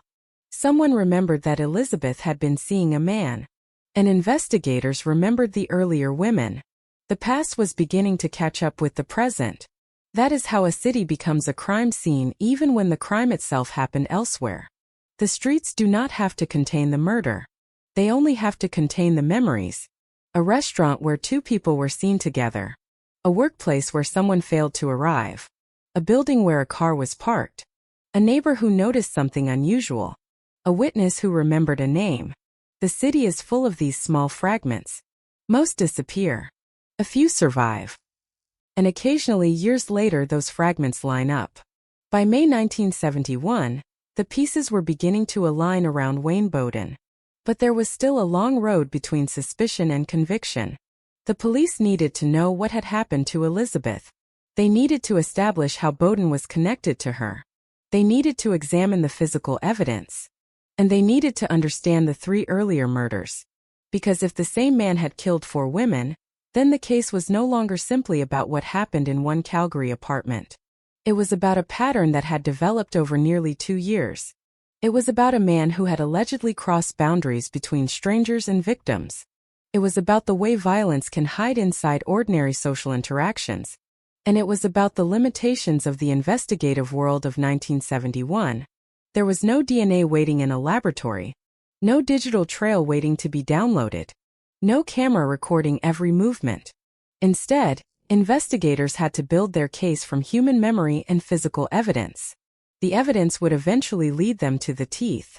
But before the teeth became famous, there were other clues. The car. The cufflink. The witness. The photograph. The relationship. And the 3 earlier women. Each clue was small. None could tell the entire story. Together they began to form a picture. A picture of a man who appeared to move comfortably through the lives of women. A man who could make himself familiar. A man who could disappear. A man who may have believed that each city gave him a clean slate. But cities remember more than people think. They remember through records. Through neighbors. Through coworkers. Through objects. Through police files. Through the people who were left behind. And sometimes the past waits patiently until one new crime gives it a reason to speak. Elizabeth's death was that reason. Her death forced investigators to look west, then back east, and then backward through time. The investigation would eventually ask whether the same man had been responsible for Shirley Audette, Marielle Archambault and Jean Way or Ray. But before those questions could be answered, the women themselves needed to be brought back into the story. Because the setting is not just the city. The setting is the world each victim inhabited. The apartment building. The workplace. The street outside. The people they knew. The men they trusted. The ordinary routines that made danger difficult to see. And that is where the next chapter begins. Not with the killer. Not with the police. Not with the bite marks. But with the women. With Shirley Audette, 20 years old. With Marielle Archambault, 20. With Jean Way or Ray, 24. And with Elizabeth and Porteous, 33. For women who lived in different moments of the same dark story. For women who woke up on ordinary days without knowing that their names would one day be connected by a murder investigation. For women who were more than victims. They had histories before the headlines. They had people who loved them. They had ambitions. They had fears. They had ordinary days. And somewhere within those ordinary days, they crossed paths with a man whose presence would eventually become one of the darkest threads in Canadian criminal history. The cities remained standing. Montreal continued to move. Calgary continued to grow. Cars continued through intersections. Apartment windows continued to glow after dark. People continued to meet strangers. And people continued to trust one another. That is what makes the story so unsettling. The world did not look dangerous. It looked normal. And perhaps that was the greatest protection the killer had. Normality. Until the first woman disappeared from it. Then the second. Then the third. And finally, Elizabeth. By then the pattern could no longer be ignored. The city had given the killer anonymity. Distance had given him time. But the dead had left behind something he could not take away: evidence. And soon investigators would begin turning that evidence into a story that would lead them back to the women themselves. Before the nickname, before the courtroom, before the 4 life sentences, there were 4 lives. And to understand what was lost, we have to meet them before we watch the darkness enter their story. In the late 1960s and early 1970s, a city could hide a person in a way that is difficult to imagine today. There were no smartphones, no location history, no cameras mounted on every corner, no digital photographs automatically stamped with time and place. A person could leave an apartment, get into a car, drive across town, and become almost impossible to follow unless somebody had noticed him. If a witness remembered the car, that might help. If someone remembered the face, that might help. If someone remembered the name, that might help. But memory is fragile. A face seen for a few minutes can become blurred by the next morning. A conversation can lose its exact words. A license plate can disappear from memory entirely. And a first name like Bill can be almost useless without something else attached to it. This was the environment in which the murders associated with Wayne Bowden unfolded. It was not a world without police. It was not a world without forensic science. But it was a world in which investigators often had to work with fragments. And fragments become especially dangerous when the person responsible is willing to move. Montreal was a natural place for anonymity. It was large enough for people to disappear into crowds, but intimate enough that neighborhoods could still feel like separate worlds. A person could know the streets around his apartment extremely well, and still be unknown to someone living only a few miles away. People had routines. They went to work at predictable hours. They stopped at the same stores. They used the same buses. They visited the same restaurants. They went out at night. They formed relationships. And they trusted people. That last part is essential. Crime does not always begin when someone forces his way through a locked door. Sometimes it begins much earlier. It begins with an introduction, a smile, a conversation, a name, a promise to meet again. For a woman living in a large city, meeting a man she had never known before was not an extraordinary event. It was part of life. That normality could be exploited. A dangerous person could hide inside it. Wayne Bowden, by all appearances, could move comfortably through social situations. He was not a figure who immediately announced himself as threatening. He could present himself well. He could attract attention. He could make himself memorable in the right way while concealing the things that should have made him unforgettable for the wrong reasons. That distinction would become central to understanding how the murders could happen. Because when investigators later tried to reconstruct the victim's final movements, they were not necessarily looking for scenes of obvious violence. They were looking for encounters that had looked normal. A woman leaving work. A woman meeting a man. A woman getting into a car. A woman going somewhere she believed was safe. And then nothing. The transition between normality and violence is often the hardest part of a murder to reconstruct. There may be no witness. No recording. No written account. Only the before and after. Before, a woman alive. After, a woman dead. Everything in between has to be rebuilt. That was the challenge facing investigators after Shirley Audette was killed. She was 20 years old. At that age, the world is still full of beginnings. There are decisions about work, relationships, independence, and the future. A 20-year-old is old enough to be living as an adult but young enough that the future still feels almost limitless. Shirley's life was reduced to a date in a case file because of what happened to her. But at the time of her death, nobody knew what her case would eventually become. Nobody knew that another young woman would die the following year. Nobody knew that another would die after that. Nobody knew that a fourth victim in another city would eventually provide the clue that would bring everything together. The first murder is often the loneliest point in a serial investigation. There is no pattern yet. There is only loss. Police look for an explanation. Families look for answers. The public looks for reassurance. And the killer, if he remains unidentified, may continue living among them. The second murder changes the emotional landscape. Now there is a comparison. Investigators can look at the earlier case and ask whether the same thing happened again. But even then, the similarities may not be enough. Cities contain countless crimes. Different offenders can behave in similar ways. Two murders can resemble one another without being connected. That uncertainty can slow an investigation. It can also protect the person responsible. The third murder is different again. By then, the similarities begin to carry weight. 3 women. 3 sets of evidence. 3 families.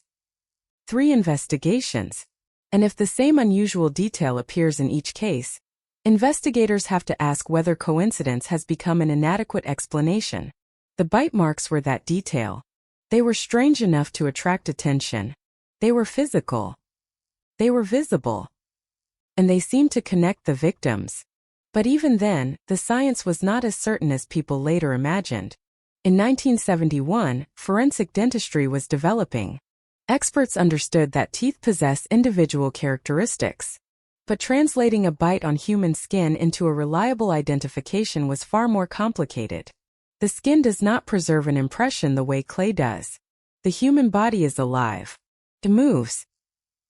It stretches. It reacts. Pressure changes. Angles change. The victim may move during the assault. The attacker may move. And once the body is dead, the physical characteristics continue to change. Yet investigators had to make decisions with the knowledge available at that moment. They could not borrow the technology of the future. They could not wait for DNA testing that did not yet exist in practical forensic use. They had to work with what was in front of them. And what was in front of them was becoming difficult to ignore. A man. A pattern. A series of victims. A set of marks. Then came Calgary. Calgary was not Montreal. The landscape itself felt different. The city sat beneath a much larger sky. Beyond it, the landscape stretched toward the Rockies. The air could be dry. The weather could shift quickly. The city had a strong connection to the surrounding prairie and to the expanding energy economy of Alberta. It was a place where people could build new lives. People moved there for work. They moved there for opportunity. They moved there because they wanted a different future. That movement created another kind of anonymity. Someone arriving in Calgary could become a new person in the eyes of people who knew nothing about his past. He could introduce himself. He could tell a story about himself. He could create a new routine. And unless someone had a reason to investigate him, there was little reason for ordinary acquaintances to question what came before. This is where geography becomes part of the story. Montreal and Calgary were not just 2 cities. They were separated by an enormous distance. That distance could divide police investigations. It could divide witnesses. It could divide records. It could divide memories.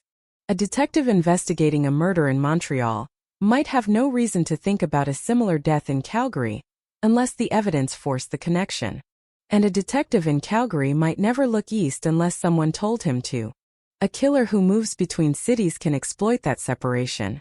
Not necessarily because he has an elaborate plan. Sometimes simply because different systems do not naturally communicate until there is a reason to communicate. Elizabeth Porteous became that reason. Her murder carried echoes from the past. The same type of violence. The same disturbing marks. And a man connected to her. That man was Wayne Bowden. Elizabeth was 33, older than the previous victims. She had a profession. She had a routine. She had a home. She had a community. She was not living on the margins of society. Her disappearance from that routine therefore became visible. She was expected somewhere. When she failed to appear, people noticed. That is something worth remembering. In a murder story, the first clue is not always blood. Sometimes the first clue is absence. A chair that remains empty. A classroom without its teacher. A telephone that does not receive an expected answer. A person who does not arrive. The people around Elizabeth did what people do when something feels wrong. They tried to explain it. Perhaps she was ill. Perhaps she had car trouble. Perhaps she had changed her plans. But eventually explanations begin to fail. Someone has to check. And when the door was opened, the world changed. Elizabeth was dead. The apartment was no longer a home. It was a crime scene. This transformation happens quickly. An investigator walks into a room and stops seeing ordinary objects in the ordinary way. A chair is no longer just a chair. It may have been moved. A piece of clothing is no longer simply clothing. It may contain evidence. A broken object may reveal a struggle. A footprint may indicate movement. A vehicle outside may suddenly become significant. The investigator's job is to see what the ordinary eye overlooks. In Elizabeth's case, the physical evidence was immediately disturbing. There had been violence. There had been sexual assault. There had been strangulation. And there were bite marks. The marks were not just horrifying. They were familiar. That familiarity was the beginning of the real nightmare. Because familiarity means memory. Someone had seen something like this before. And when investigators compared Elizabeth's death with the earlier cases, the similarities began to form a disturbing shape. The possibility of a serial killer was no longer theoretical. It was becoming an investigative hypothesis. But there was still a question of identity. Who was the man? The witness who had seen Elizabeth with Bill provided an opening. The name was not enough. But the car was. The blue Mercedes was distinctive. The vehicle reportedly carried a noticeable decal, giving people something specific to remember. This is an important lesson in criminal investigations. The smallest visual detail can sometimes survive longer than a person's face. A witness might not remember the exact shape of someone's nose, but they might remember a strange symbol on the back window of his car. They might remember the color. They might remember the sound of the engine. They might remember where the car was parked. Those fragments can become more useful when combined. Investigators located a blue Mercedes associated with Bowden. Now the story had another layer. Bowden had been with Elizabeth. His vehicle was connected to the circumstances, and he was willing to acknowledge the relationship. But he denied killing her. The investigators therefore had to move beyond the witness. They needed physical evidence. The broken cufflink found beneath Elizabeth's body became one piece. The bite marks became another. The condition of the apartment became another. The testimony of witnesses became another. And behind all of it were the earlier murders. The case was slowly becoming a web. The more threads investigators followed, the more often they seemed to return to the same person. But the setting still mattered. Because none of this happened in a vacuum. The victims lived in cities where people could disappear into ordinary life. They had jobs. They had homes. They had social circles. The killer did not have to create chaos everywhere he went. He only had to find moments of privacy. A car could provide privacy. An apartment could provide privacy. A relationship could provide trust. A night could provide darkness. And a city could provide distance. That combination is enough to make a predator difficult to see. But it is also enough to make him arrogant. When a person commits a crime and remains free, he may begin to believe that the environment protects him. The city hides him. The lack of technology protects him.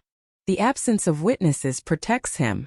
The distance between police departments protects him. And the victim, once dead, cannot contradict his story. But every crime leaves something behind. Sometimes it is physical. Sometimes it is psychological. Sometimes it exists in the memory of another person. And sometimes it is simply repetition. The killer repeats a behavior because he believes it belongs to him.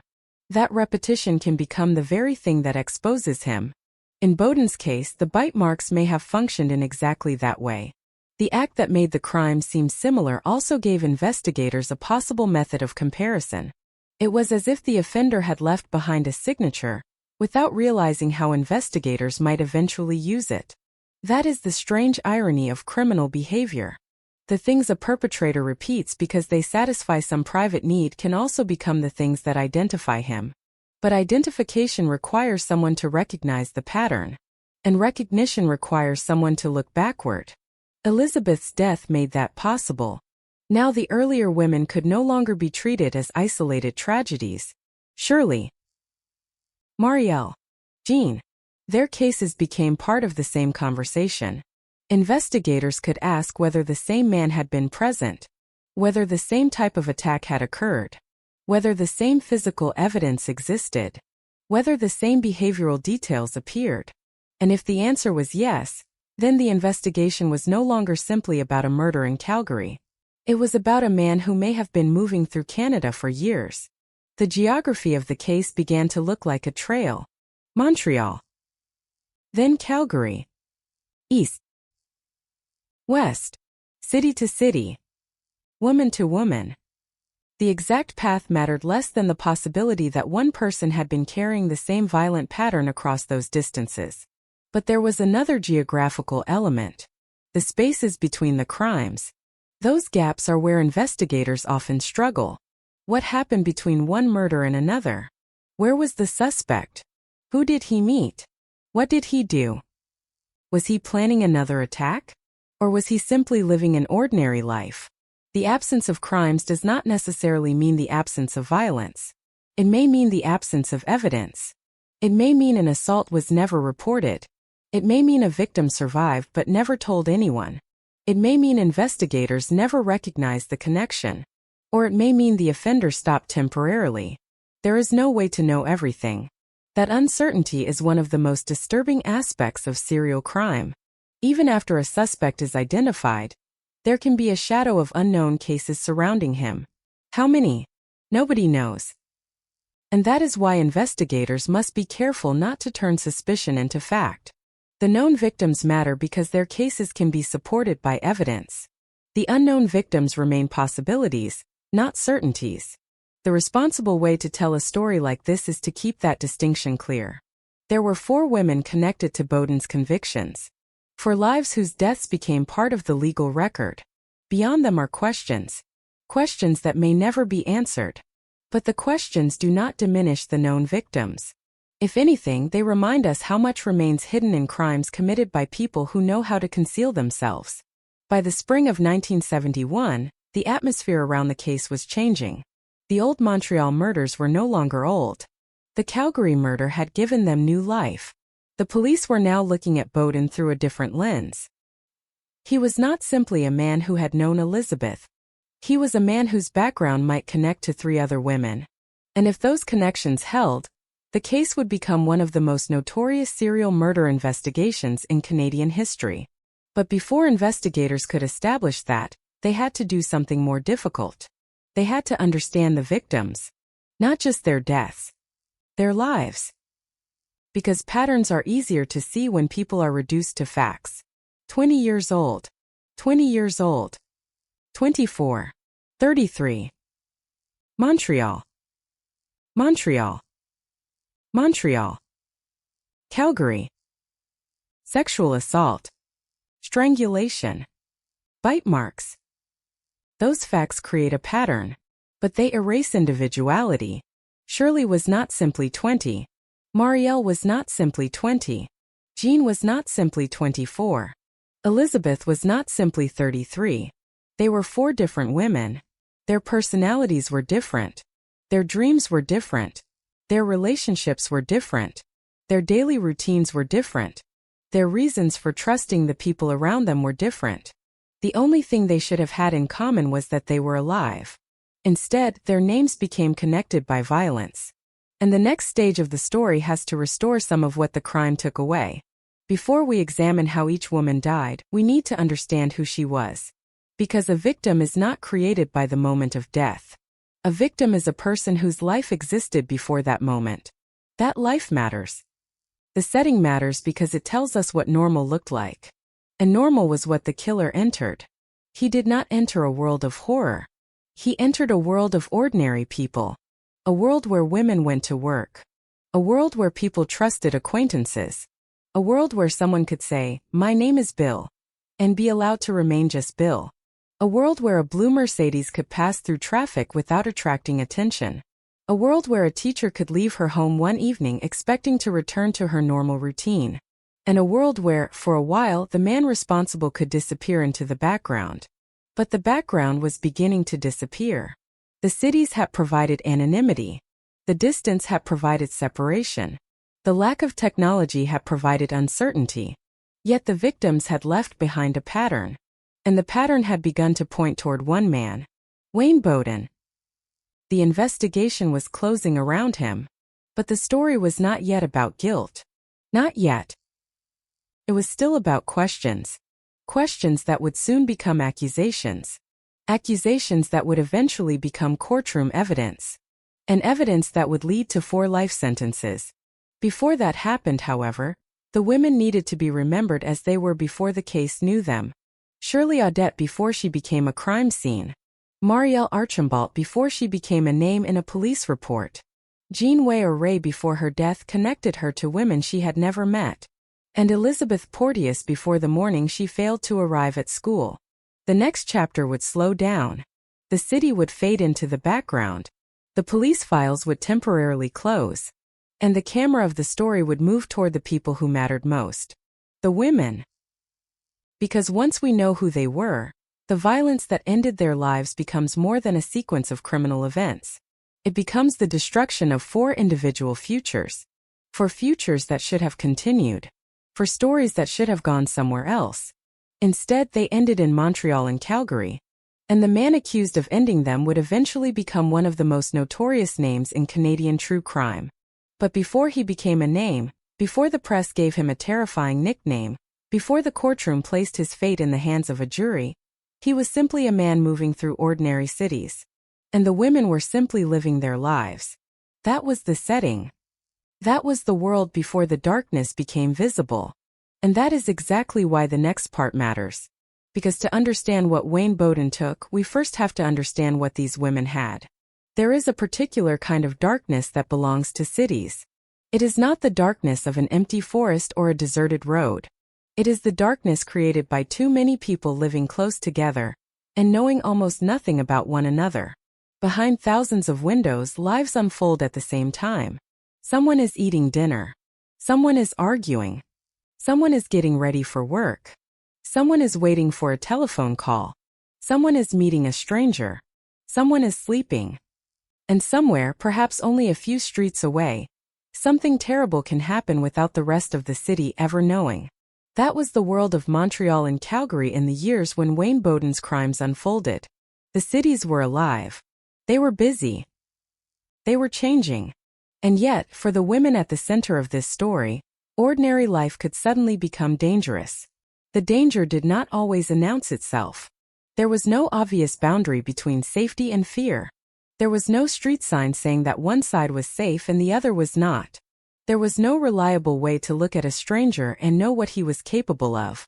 A woman could leave work at the end of an ordinary day and believe she was simply going home. She could meet someone and believe she was beginning a relationship. She could accept a ride. She could enter a building. She could close a door. And once that door closed, the people outside might have no idea what was happening on the other side. That physical separation would become important again and again in the Bowden case. The victims were not necessarily attacked in places where crowds were watching. The violence happened in private. Privacy protected the victim from the public world. But privacy could also protect the attacker. That contradiction is one of the most unsettling aspects of the case. The places where people are supposed to feel safest can become the places where no one hears them. An apartment is meant to be a refuge. A bedroom is meant to be private. A car is meant to be a means of transportation. A date is meant to be an ordinary social experience. None of these things are inherently threatening. That is precisely why they can be used by someone who understands how trust works. The killer does not have to defeat every security system.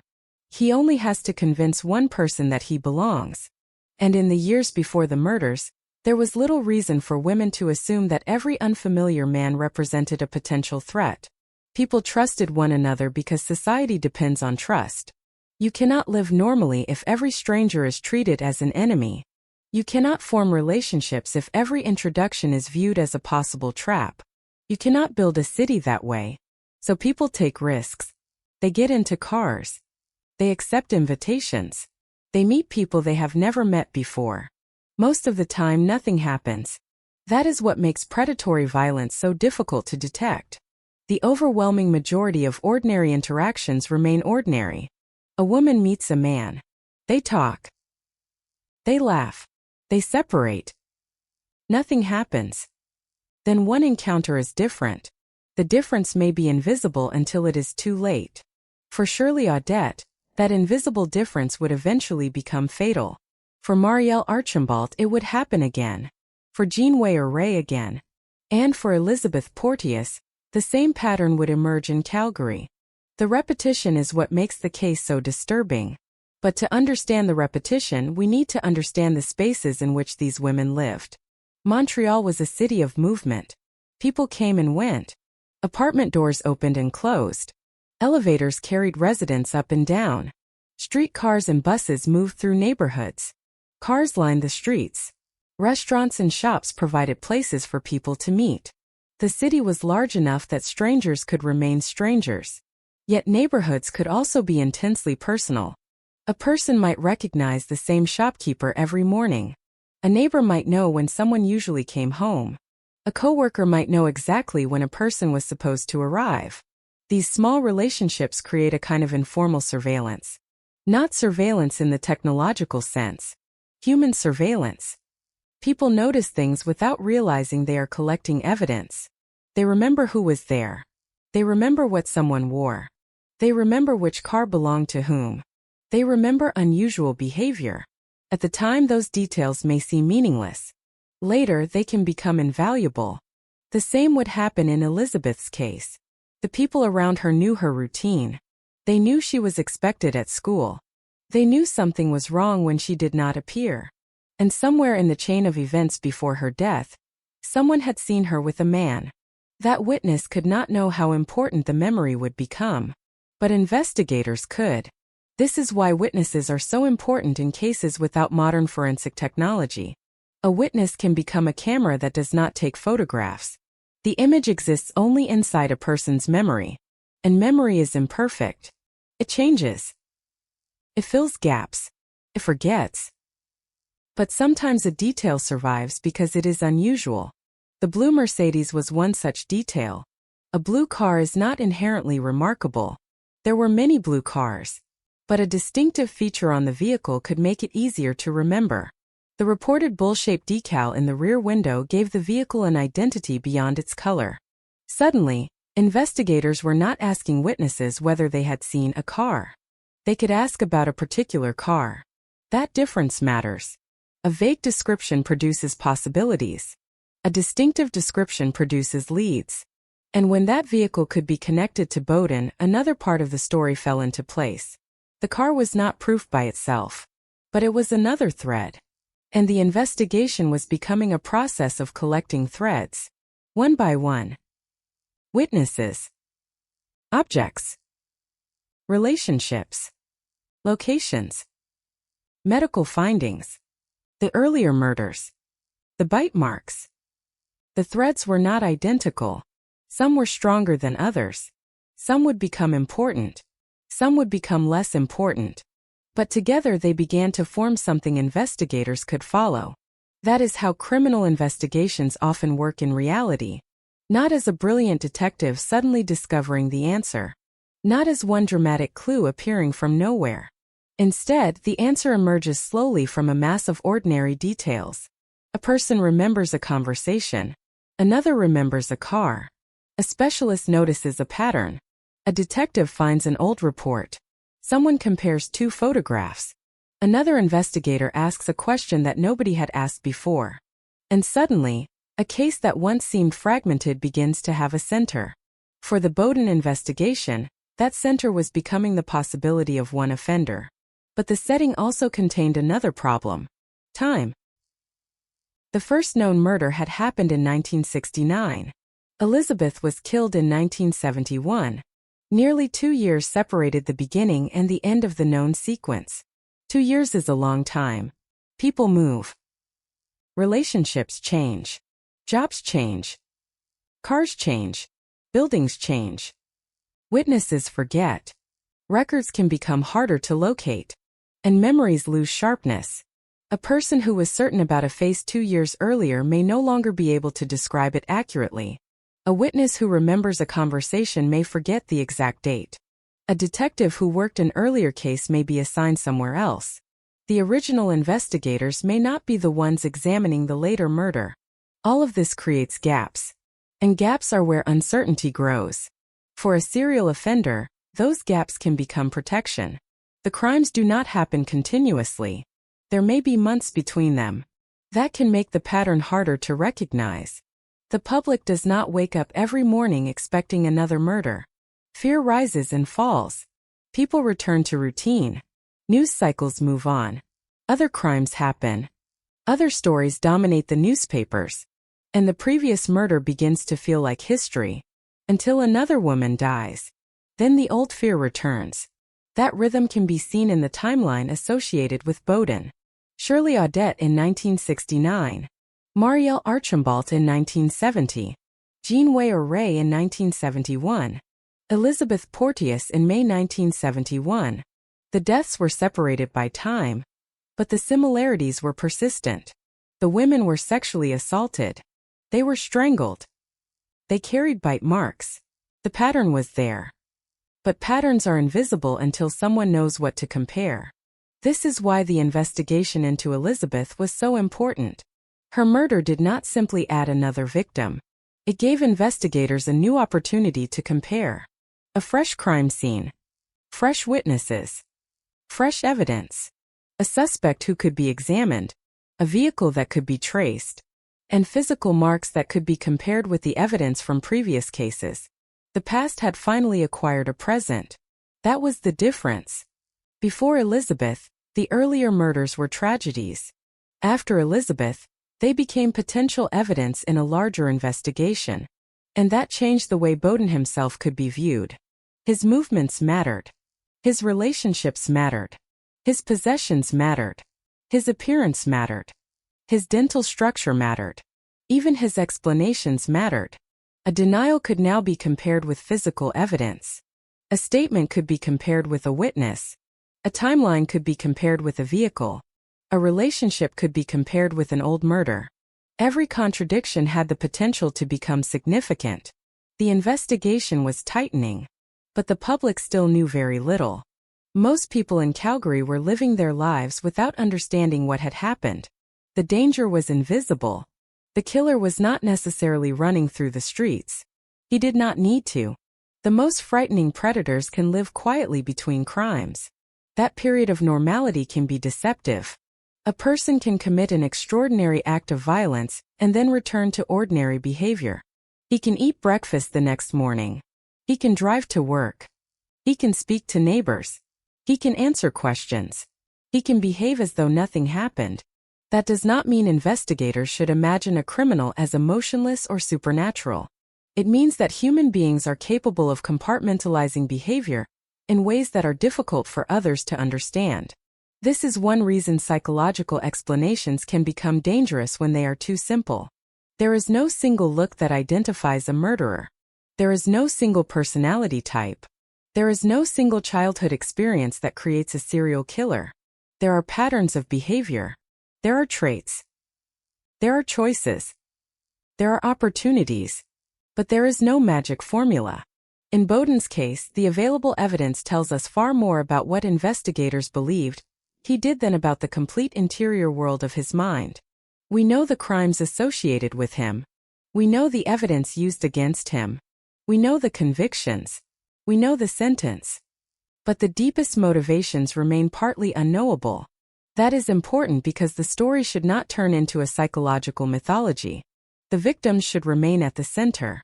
Their lives are what the crimes destroyed. The cities were merely the stage. The evidence was the trail. Bowden was the accused defender. But the women were the human cost. And their lives began in ordinary places. A workplace. An apartment. A street. A car. A social encounter. The kinds of places that do not look frightening in daylight. That is perhaps the most important feature of the setting. Nothing about these cities had to look like a horror film. There were no permanent shadows. No abandoned streets stretching endlessly into darkness. No warning signs hanging above every doorway. There were ordinary buildings. Ordinary traffic. Ordinary people. The horror existed because one person brought it into that ordinary world. And that is why the story remains disturbing decades later. The cities changed. Technology changed. Investigative methods changed. But the fundamental vulnerability remains. Trust is still part of human life. People still meet strangers. People still invite others into their homes. People still assume that an ordinary encounter will remain ordinary. The lesson is not that everyone should live in fear. The lesson is that predators can hide inside normality. That was true in 1969. It was true in 1971. And it remains true now. But there is another lesson in the geography of the Bowden case. Movement does not erase history. A person can travel hundreds or thousands of miles. He can change cities. He can build a new circle of acquaintances. But the past can follow through evidence. A witness in Montreal may eventually become relevant to a case in Calgary. An object found in one city may become meaningful when compared with another. A pattern may cross provincial boundaries even when the investigations do not.